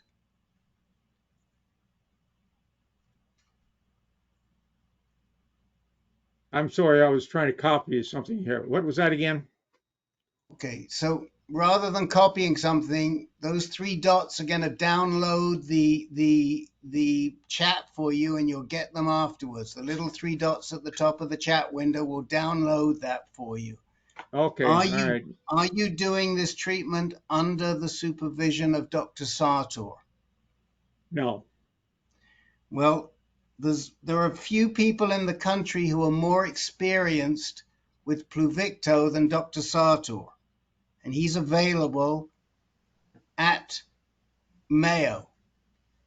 And if you're taking instruction from anybody other than Dr. Sartor, I can only say that it's not a smart move. Dr. Sartor is the expert, or one of the experts. He's as expert as Dr. Morris. We're having him do a webinar for us. But truly, I mean, and people on this, many people on this forum will tell you right now, I have nothing against Mayo. What I have is they don't send you to the most expert doctors. And before I even started Pluvicto, I would switch my care to Dr. Sartor. He's seen more patients. He is the man under whom you should be doing Pluvicto if you are at Mayo in Rochester. No ifs, ands, or buts. Rick, do you have an opinion on this? Well, the problem is that I have this opinion, and I've conveyed it to Les many times before, and Les goes about doing things his own way, and then things don't work out, and then we have to come in. And, it's beyond me when you have a real expert there. And he's got people telling him it doesn't matter. I'd like to hear Dr. Sartor tell him it doesn't matter. If Dr. Sartor came back and said, it doesn't matter, you can do that, I'd stand corrected. But, you've got the experts there.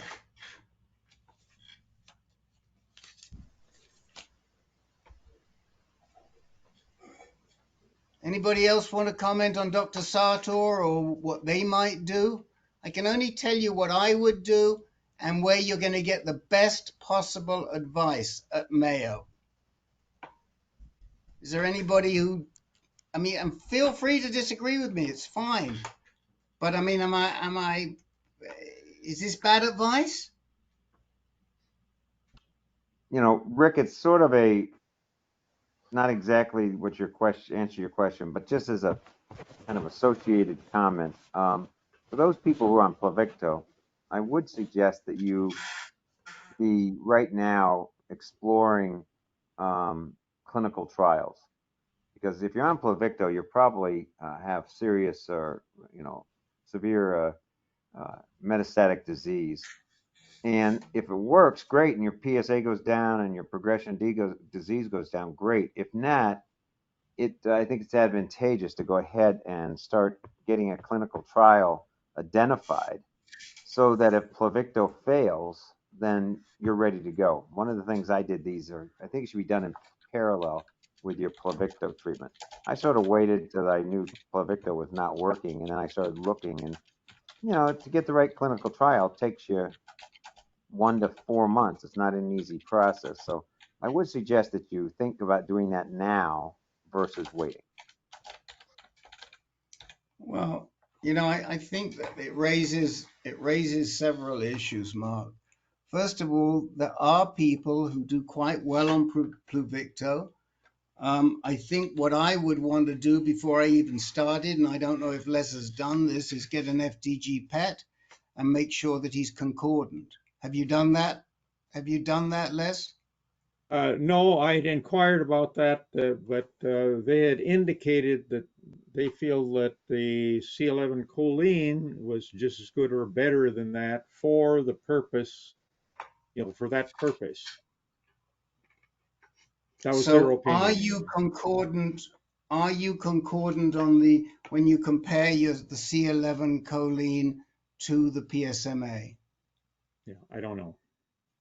Well, you need to know, because we just lost Mike Yancey. Mike Yancey had half of his lesions were concordant, half of them were not. We need to know that before you start, and you need to talk with a doctor who's going to make that comparison, talk about it with you, and determine if you're a suitable candidate, like Dr. Sartor. The problem is that the doctors you're seeing don't have the experience. We've been saying this forever and a day, and it isn't getting through. And we couldn't send you to Dr. Sartor 6 months ago, but we can send you, since April 1st, we couldn't, but now we can. And there's no point in going through PSMA if you're not a good candidate for PSMA. And that's why we're pushing this. It's in your interest, not ours. We don't want to see you go through this and then you've got a whole bunch of other stuff to deal with. I'm not arguing C11 choline may be as good. If Dr. Sartor is happy with it, that's fine. But the issue is check the C11 choline against the PSMA. There's somebody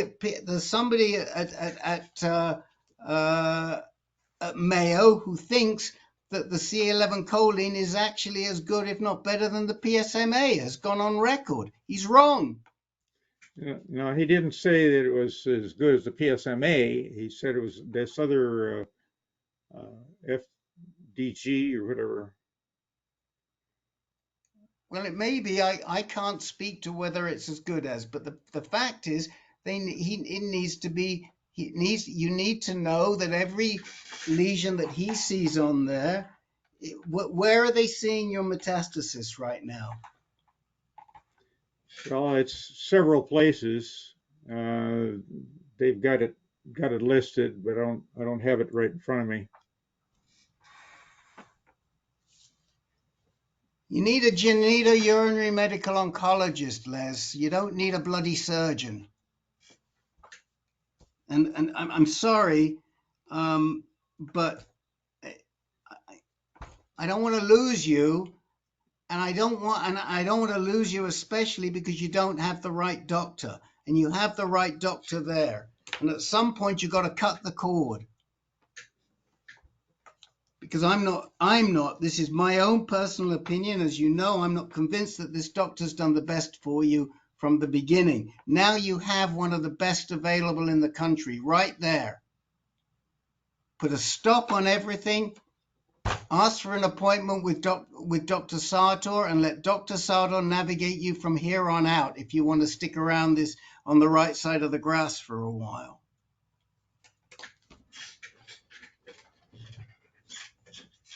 Okay.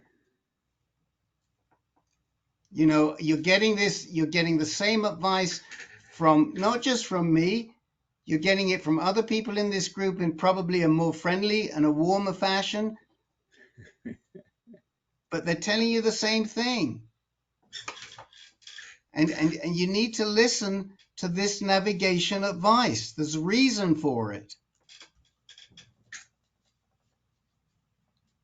Ben, what's your opinion of Dr. Sartor? I know that you have had some. I mean, would you be seeing him now, or would you stick with Les's doctor? I think the opportunity to have access to a guy like that is stupendous. To be actually at the hospital where he's practicing and not take advantage of a guy like that, the man in this field, would be crazy. Thank you. Can I ask Les a question, Rick? Les, Sure. what's holding you back? I'm just curious. Well, I have not found anything. You know, I have talked with Alicia Morgans and Dr. Russell Smolovitz by video, and they have not indicated that they would do anything different than what's been done at Mayo. Well, let me just say, they might not do anything different, but they do a lot more due diligence before they put you into Pluvicto, and that due diligence isn't being done. We're not saying Pluvicto's the wrong treatment for you, but we want to make sure it's right. I guarantee Dr. Schmulowitz would be checking for concordance, and if you weren't concordant, he would not be recommending Pluvicto.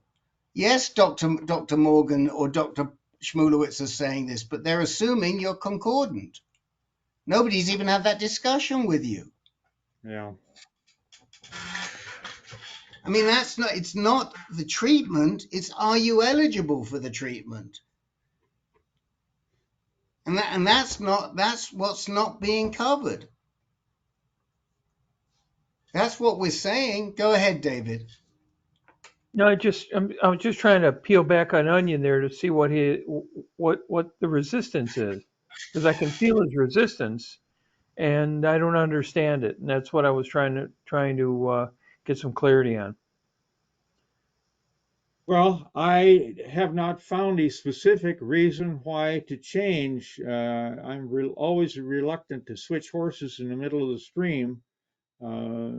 Where I have been going, you know, when I was originally diagnosed, 10 and a half years ago with less than 2 years to live, and they were indicating that it probably wouldn't be to the end of the first year. Well, under my treatment, they've dragged me along for 10 and a half years. It's hard to argue with success. Right. But now, from everything that I've heard you say the last few times, you're in a completely different place today than you were 10 years ago. And from what I've learned from being in these groups, I forgot the doctor's name up at Mayo, but he is like the guy in the country, and he's available.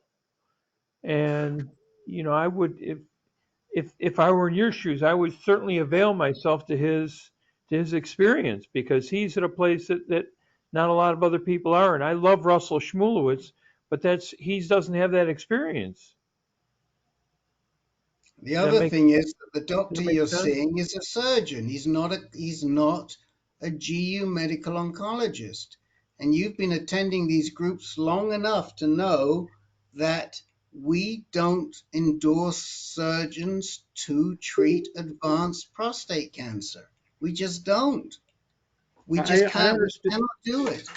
I understand that technically he's a surgeon, but he hasn't done surgery in years, and he's not only concentrated on the same things that other medical oncologists do, but he's strictly for men, strictly for prostate cancer, and strictly for advanced prostate cancer. I had asked him at one point what percentage of his patients are advanced high risk prostate cancer, and he said 99.8%. He has, to me, he had the experience of, a Look, lot of, has so had a does lot of patients. so do a lot of so does Larry Klotz. So does what's his name who lives in Dr. Jack's building up in Canada. So does Neil Shaw. Didn't stop Neil Shaw from telling everybody that they should all get a PARP inhibitor, which we strongly disagree with. Why did he tell everybody to get a PARP inhibitor? Because he's a surgeon. He's not a genitourinary medical oncologist. He doesn't get it. And that's not just me saying that. That's what I'm hearing from his doctor colleagues. And the problem is that these doctors who are not GU medical oncologists, they have half a picture. They haven't been trained the same way. Excuse me, Rick and Les. Well, Rick and Les, I'm just a little worried about the time. I want to make sure we don't have anybody that is in need that we haven't gotten to. Yeah, we've got to get to Chip. And then, but Chip Okay. said that he had, I'm not sure if Chip's back. He told me that he'd left. Chip, are you back on the call? Yeah, I'm back. Okay, we'll come right to you right now. Okay. Okay, I'll be quick. Okay, again, we're not going to flog a dead horse, but if it were me, and I think almost anybody else on this call, they'd be seeing Dr. Sartor to make sure that they were truly eligible for this treatment and not relying on a surgeon. To close this out, I'll give it to Mark Finn. Yeah, Les, I empathize with you, and it seems like everybody's kind of piling on that there's a certain course for you. I have Walter Stadler as my primary doctor, and I have a lot of confidence and faith in him. And I do have an appointment to kind of get a case review from Dr. E, and I'm looking forward to that, and we'll see what exactly comes out of that. There may be a thought of Mayo as being the last thing, but when you're in a situation where, in your case, you're Pluvicto, but I'm even further along in disease progression than that you can end up just running around chasing things that aren't there. So I think that if Shmulevich is your man, I think the key thing is how do you, as Rick suggests, bring other people into the discussion to make sure that you're getting a well-rounded look. I'm going to do that through Dr. E. I'm not setting high expectations for that, but if something comes out of that, terrific. If something doesn't, then I'll be back to Dr. Stadler and see what that does for me. So I fully understand why you're there, and I fully understand why you're doing what you are doing. Thank you. Okay, thank you. Okay. Chip, you had a couple of questions, and I know you also wanted to know what the difference was between the different types of LHRH. Please go ahead. Yeah, that was a question. I'm on Eligard now, and coming due for the next shot here in a couple of weeks, and if and I go through the VA system, so Orgovix. I just wanted to know what the difference was, what you could tell me about the difference in side effects, the difference in efficacy, the difference. And I'll tell you, the Eligard dropped my PSA, and it wasn't very high. It was 1.57, but it dropped it to 0.5, and I haven't had another PSA since that time, but in about a month. So that seems to be at least the right direction to go. So I'm coming up due on the next injection here in a few weeks. I was just curious why I want to push for Orgovix as opposed to another Eligard. So that's one question. The other question is hold your second question. Let's okay. address this one first, and we'll definitely come back to you. Joe Okay, Gallo, thanks. Joe Gallo, do you want to talk about that a little bit? Yeah, we can really quickly. Well, Orgovix and Eligard, they're supposed to do about the same effect, as far as efficacy goes. There's some advantages, though, to be on Orgovix in that it's a daily pill. If you find that it's working successfully for you, like it did for me, that's fine. It works. If you have an issue, like Peter had, you can stop it. You're not Okay. stuck with a 3-month injection. The doc can say stop taking the pill tomorrow. Okay. The other side effect of it or benefit of it, it does not have the immediate when you start taking it, the immediate rise in your testosterone, the spike. It goes out, it Okay. starts levelly and starts bringing it down immediately, which Okay. is a benefit. And but as far as what I've been able to do from any checking or call it research, uh, the side effects and everything else seem to be similar. Everybody reacts a Okay. little bit differently. Okay. I'm sorry, That's I pretty. was writing something here, Joe. Did you talk about coming off of it? The coming off of it when you actually are going into either a holiday or hopefully permanently off of it, uh, it you come off of it much more quickly. And I can tell you that they say based on your age is how quickly you recover your testosterone. I'm 79 and I've recovered quite quickly in less than a year. I'm at about 420 right now on a testosterone level. So it's been reported to do that. It is also reported, and there's a few docs who think there's something to it. Uh,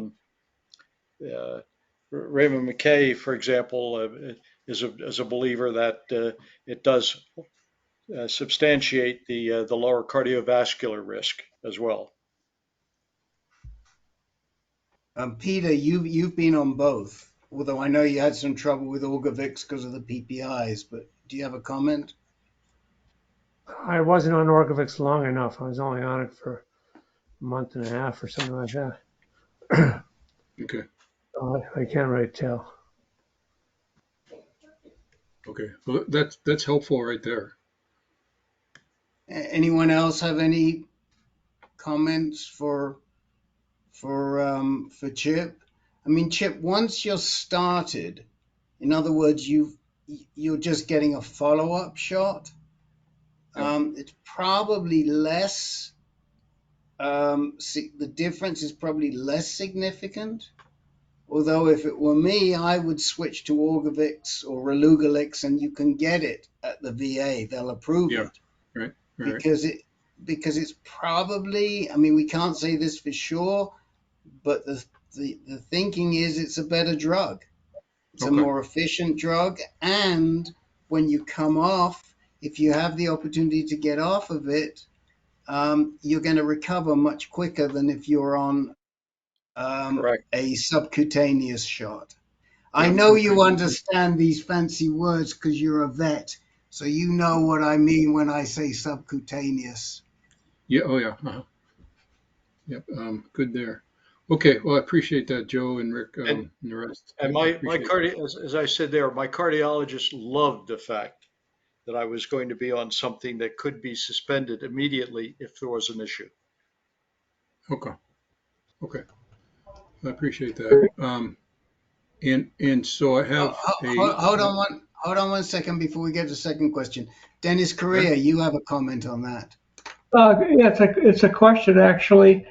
I recalled reading about whether you're on a Part A, B for Medicare, like the injection is for Lupron, and if that is needed for your treatment, and you want to switch to Orgovyx, that they will treat that as a Part B or Part A, B instead of a Part D.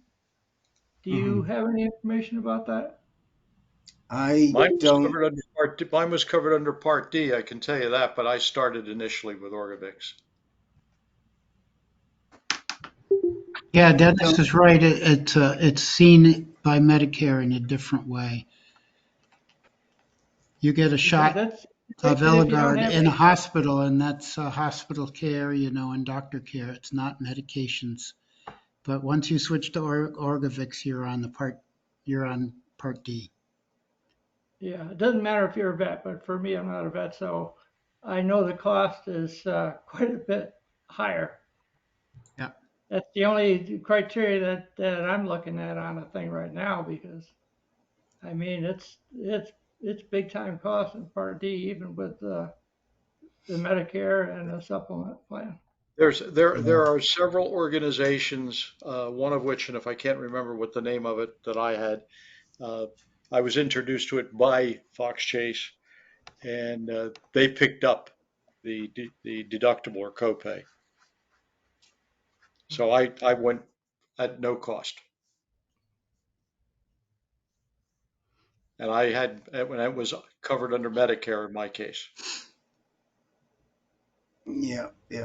But in Chip's case at the VA, it's a moot question because Right. the worst case for Chip, it's going to cost him $11 a month. So Yeah. it's not Not a real issue. Yep. it's not not even going to do that now. I just got booted to 100% and under the but anyway, I just thanks to Jim and some of the other advice too. So I don't have any. It's all a free ride. Not exactly, but you deserve it if you're getting a free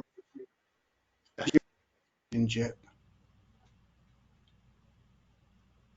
Oh, you froze up, Jim. Rick. Sorry? You froze up. There you are. Yeah. What was your other question? So I have well, again, thanks to this group, and genital urinary oncologist, I did switch from my generalist here at Togus in Maine to a GU doc down in Boston who we met with a couple of months ago and really liked the guy. Told me when I walked in he would treat me as an individual and not as an age, and I appreciated that right off the bat. And he's done that. So I met with him, but I'm going back down there the end of this month for a visit with the radiation oncologist to talk about prostate bed radiation sort of towards the first part of September or so. And so my question to him is, do you have state-of-the-art equipment? And I don't know if all VAs do or don't. So I was curious if somebody could help me with, the best, the type of radiation that I want to be keying on and maybe staying away from. I know it's a general question, but is there any just guidelines that I want to be looking at for? I have last count, I had a 4 millimeter lymph node right near my rectum, probably a perirectal lymph node that popped positive on the PSMA PET scan. That's the last I know about that. I'm going to have another MRI when I go down there, but at this point, that's what I'm dealing with. So, the type of radiation and if it should be focal radiation or more broader pelvic radiation, or I just need some guidelines or some Right. advice or opinions. So what did it was Dr. Chong, is that the medical Oh, oncologist? that's his name is Pan, Pan. PAN. Yeah. Okay, Chong Xiaopen, PAN. So what sort of radiation was Dr. Pan recommending? He didn't yet. It's Dr. Batra. That's down at Jamaica Plain in Boston. And he's been on a sabbatical or something, so I haven't talked to him really in a long Right. time. Quite a while ago when I talked to him, it was just general information, but now I'm going down Right. to sit with him and meet him and to Right. see. And that's the question I have for him is what kind of radiation are you planning on doing? Yeah, but And that question should be directed to Dr. Pan first. okay, fair Because enough. because I'll do that because I have to see him. let me Okay. explain why. Yeah, please do. Dr. Batra is the technician, if you like, but Dr. Pan is the quarterback, and Okay. he be designing your treatment and making sure that that's what Dr. Batra is employing. So if Okay. if Dr. Pan is going to treat you as an individual, what's his treatment plan for you? What type of radiation would he like to see you get? Okay. That's what I would be going to Dr. Pan. Now, you're talking about the prostate bed, because you've had a radical prostatectomy. Yes. A lot of times, if you're going back for salvage radiation, as you are right now, our Yes. experience is that it is right across the pelvic girdle, and it includes all of the Okay. lymph nodes across the pelvic girdle. And that's probably what we would expect. Okay. But there are some doctors that don't do that. So, I would ask Dr. Pan, does he expect you to get pelvic girdle radiation? Does he expect you to get prostate bed radiation? And what sort of radiation would be best designated for this very sensitive lymph node that has to be radiated? Probably that would be SBRT, but I don't know enough. That would be, Okay. Good. Thanks. focal type of Okay. radiation. Okay. Anybody want to contribute to that, or anybody have suggestions? Ben, you're good at this stuff. Is Ben still with us, or did he leave? No, No. I'm still here. No, I have nothing to add. Okay. Okay. Well, so Thank what you. would you, Ben? What would you be getting in this situation? If this was you, what would you be looking for? Yes, I'm sorry. I was thinking what excellent questions Chip had, and how I didn't feel adequate to answer them. Well, it's a rare day. Anyone else have any contribution on the radiation?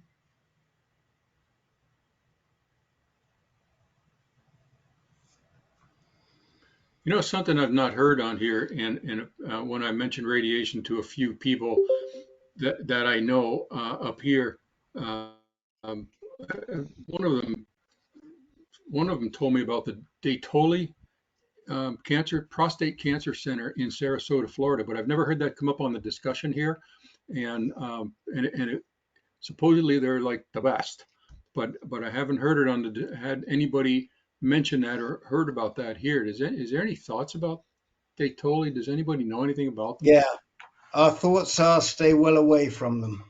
Thank you, sir. That's where I was going, but I appreciate that. It's That's just what I needed to exactly hear. what we think. That's what I needed to hear. They tend to be. We've seen too many people come away from Datoli and then need subsequent treatment. They do a bunch of focal treatment, which isn't appropriate. Len is not with us, but Len, who spends a lot of time in that part of the country, is a good person to ask. But yeah, we are not No, we are not fans of Datoli. You're way better off where yeah, you are. You're not going to get I'm, any better treatment, and it might well be not as good. yeah. No, that was the limited investigation I did there told me the same thing, and I didn't know if anybody would say it, but that's kind of where I was leaning and kind of what I wanted to hear. So it just Okay. confirms what my thoughts were, is it's big business and not there for me, but there for big business. So anyway, thank you. That's what I needed. Those are my two Okay. questions. So I'm done. Okay. So run that past um, I'll do run that. that past Dr. Pan and see what he Yes. says. Yeah. Okay. Really like the guy. He's Good. he listened and we had a nice conversation and as opposed to what I was doing at Togus here, which was to talk but not be heard, if that makes any sense. Right. Yeah. No, So it does. And Dr. Pan, I know he's seeing you at the VA, but he's associated with Dana Farber or Mass Gen. I can't remember. I think Mass Gen. Mass Gen. Mass Gen. Okay. Yeah, he and involved in Harvard as well. So Okay. quite happy. Okay. So we've been through everybody. If Mark or Jim Jeffries or Richard or Dennis have anything they wanted to bring up tonight, please tell us, because I'll stay for as long as it takes. No, I'll let you know more, Rick, after I've had a chance to talk to Dr. E and so on. Okay. Right now, we'll see how that goes. All right. Well, you get the same instructions as I gave to Joe Blanchette. I'm not sure if, yeah, you heard him. You have to give her a big hug from me and from Ancan, okay? Okie dokie. Good. Thank you. When are you seeing her, Mark? Oh, Mark just left. Okay, Richard, you had something you wanted to bring up. Oh, just that I had the PET scan with the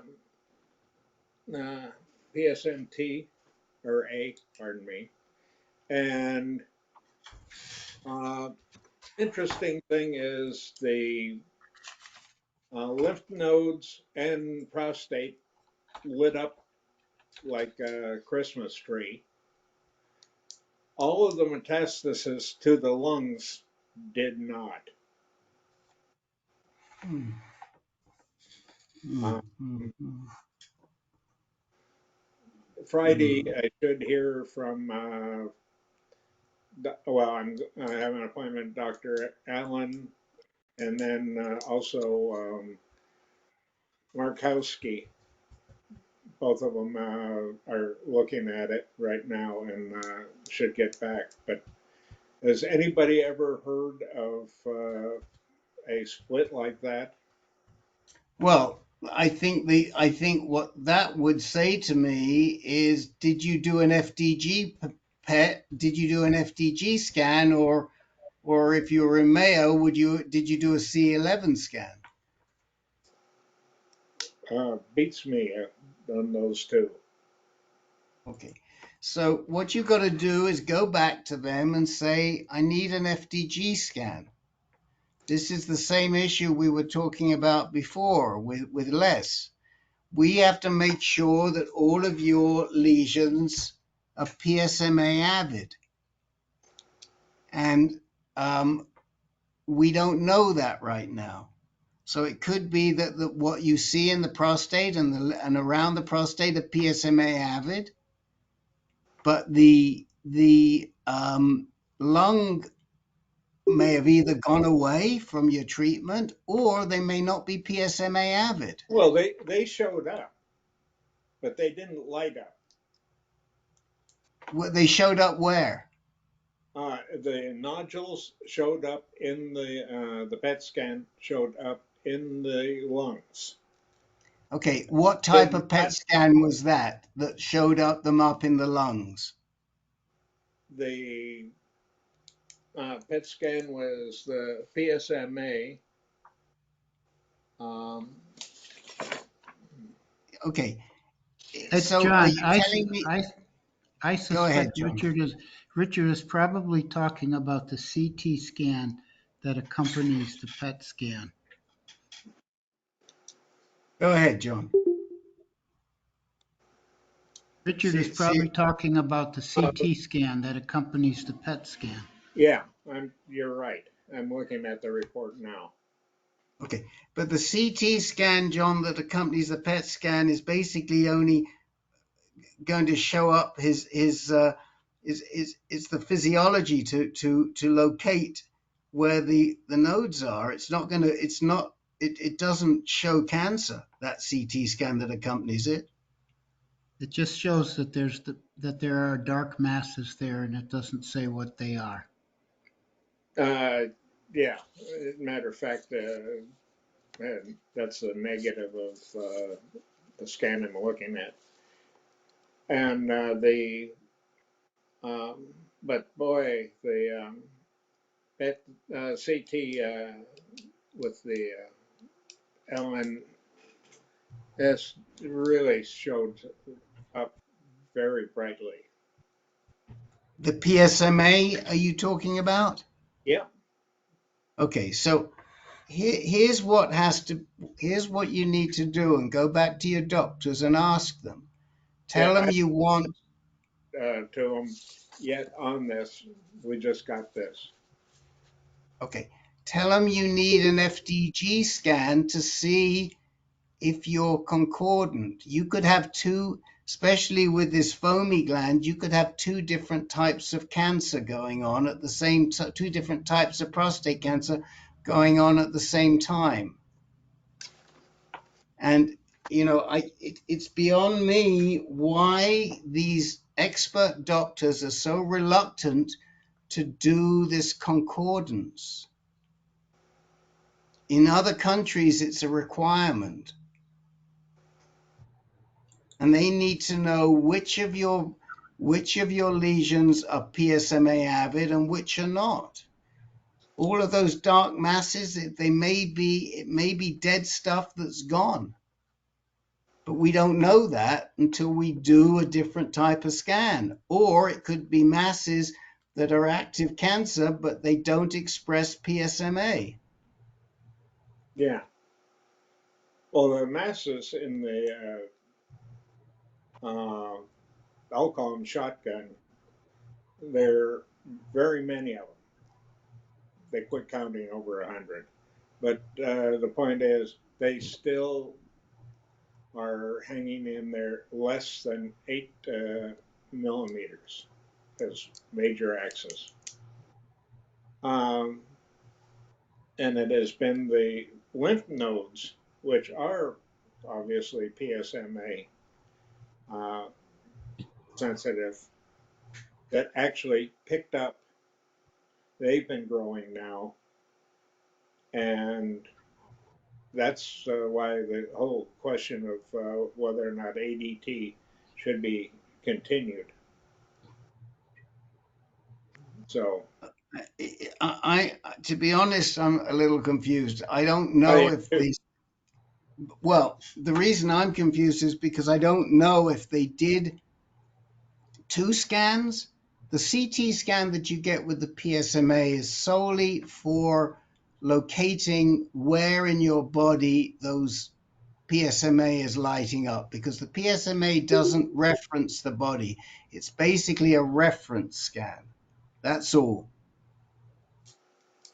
Do you understand what I'm saying, Richard? yes, but then I'm looking at the scan, and it actually shows uh, geometric shapes anyway, where the lymph nodes and prostate are. Yeah. Go ahead. Whoever wanted to comment, go ahead.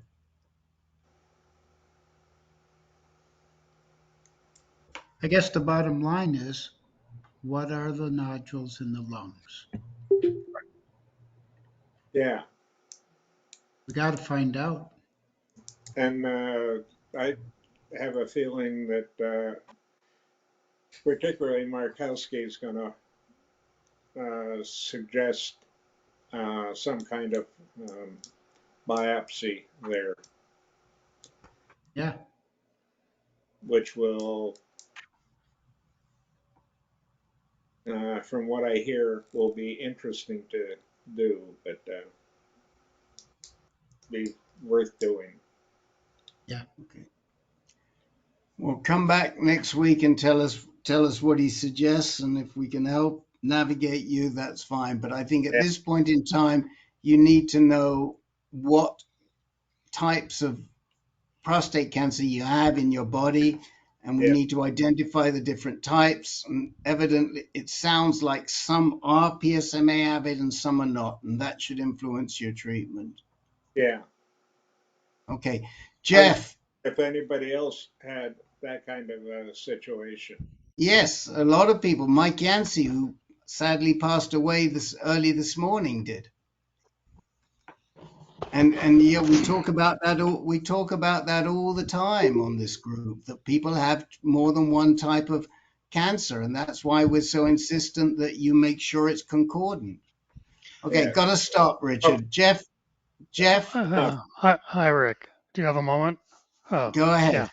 So, yeah, this business of concordance is new to me, so because I haven't been here every week, I guess. But anyway, I just got a latest PSA result yesterday, and it's the last one was 6 months ago. It was at 0.2, and now it is at 0.45.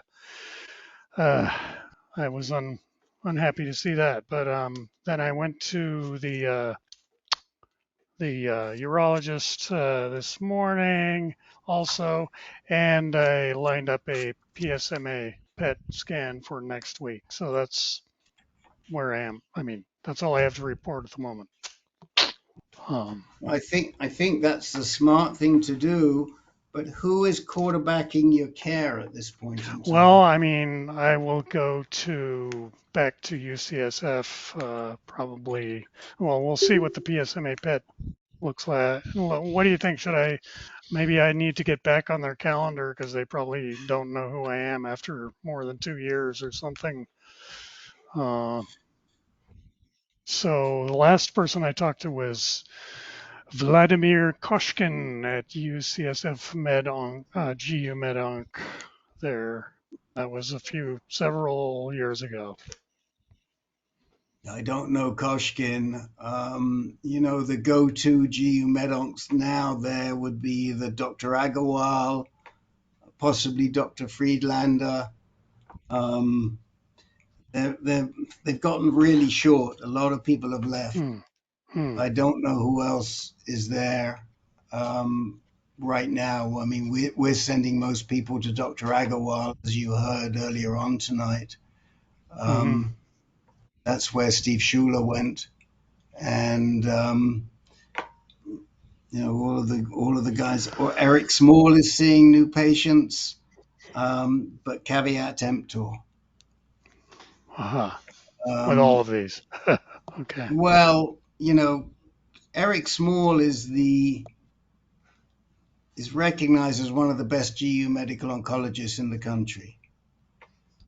He's the chief medical oncologist for all of UCSF, and he runs that group. I have people who see him. I personally don't care for him, and he doesn't care much for me.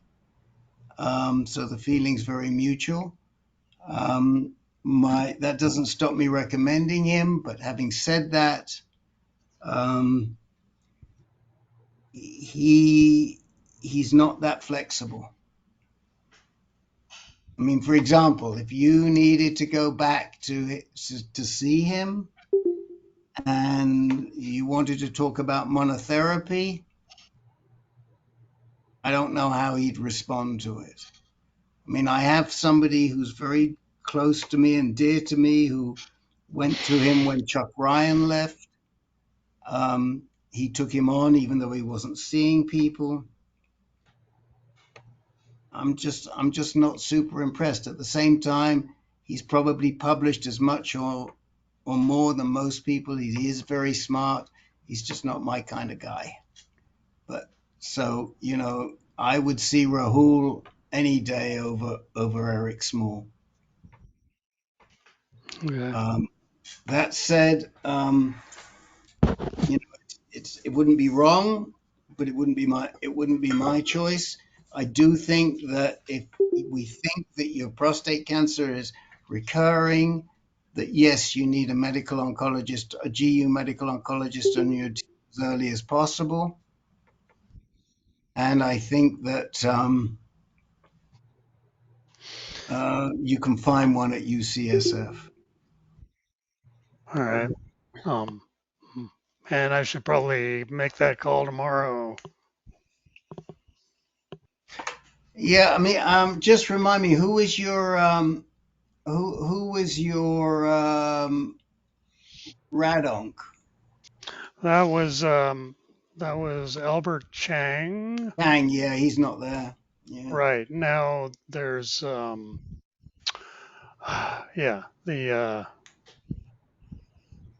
Anthony Wong is the guy who replaced him. Yeah, I don't know him, but I know people that have gone to see him. So what I would say to you is call him tomorrow, tell him your cancer may be recurring and you'd like to set up an appointment with a genitourinary medical oncologist, and who do they suggest? And then, see if you can get to Dr. Agarwal. Dr. Friedlander, even though he does more bladder than prostate, is a great guy. Terry Friedlander. Mm-hmm. He's a really good guy, and he does know his prostate, but he really does also quite a lot of bladder. But I wouldn't hesitate to recommend Terry. So the most of the radonc doctors and urologists I've spoken to in recent times have always said, "Oh, after all this time, you're fine. Very low chance of any recurrence. You're out of the woods and all of this." But then today, Neuwirth says, "Oh, everything's great." And I said, "Well, what about this PSA 0.45?" And he says, "Well, the thing about prostate cancer, it does tend to recur." So, yeah, well, thanks. Look, yeah. Look, we've talked about this before. Stay away from marine urology. I've said this to you before. I told you at the beginning, I would not be doing any even maintenance with marine urology. I've told you this, and we talked about this early on, Jeff.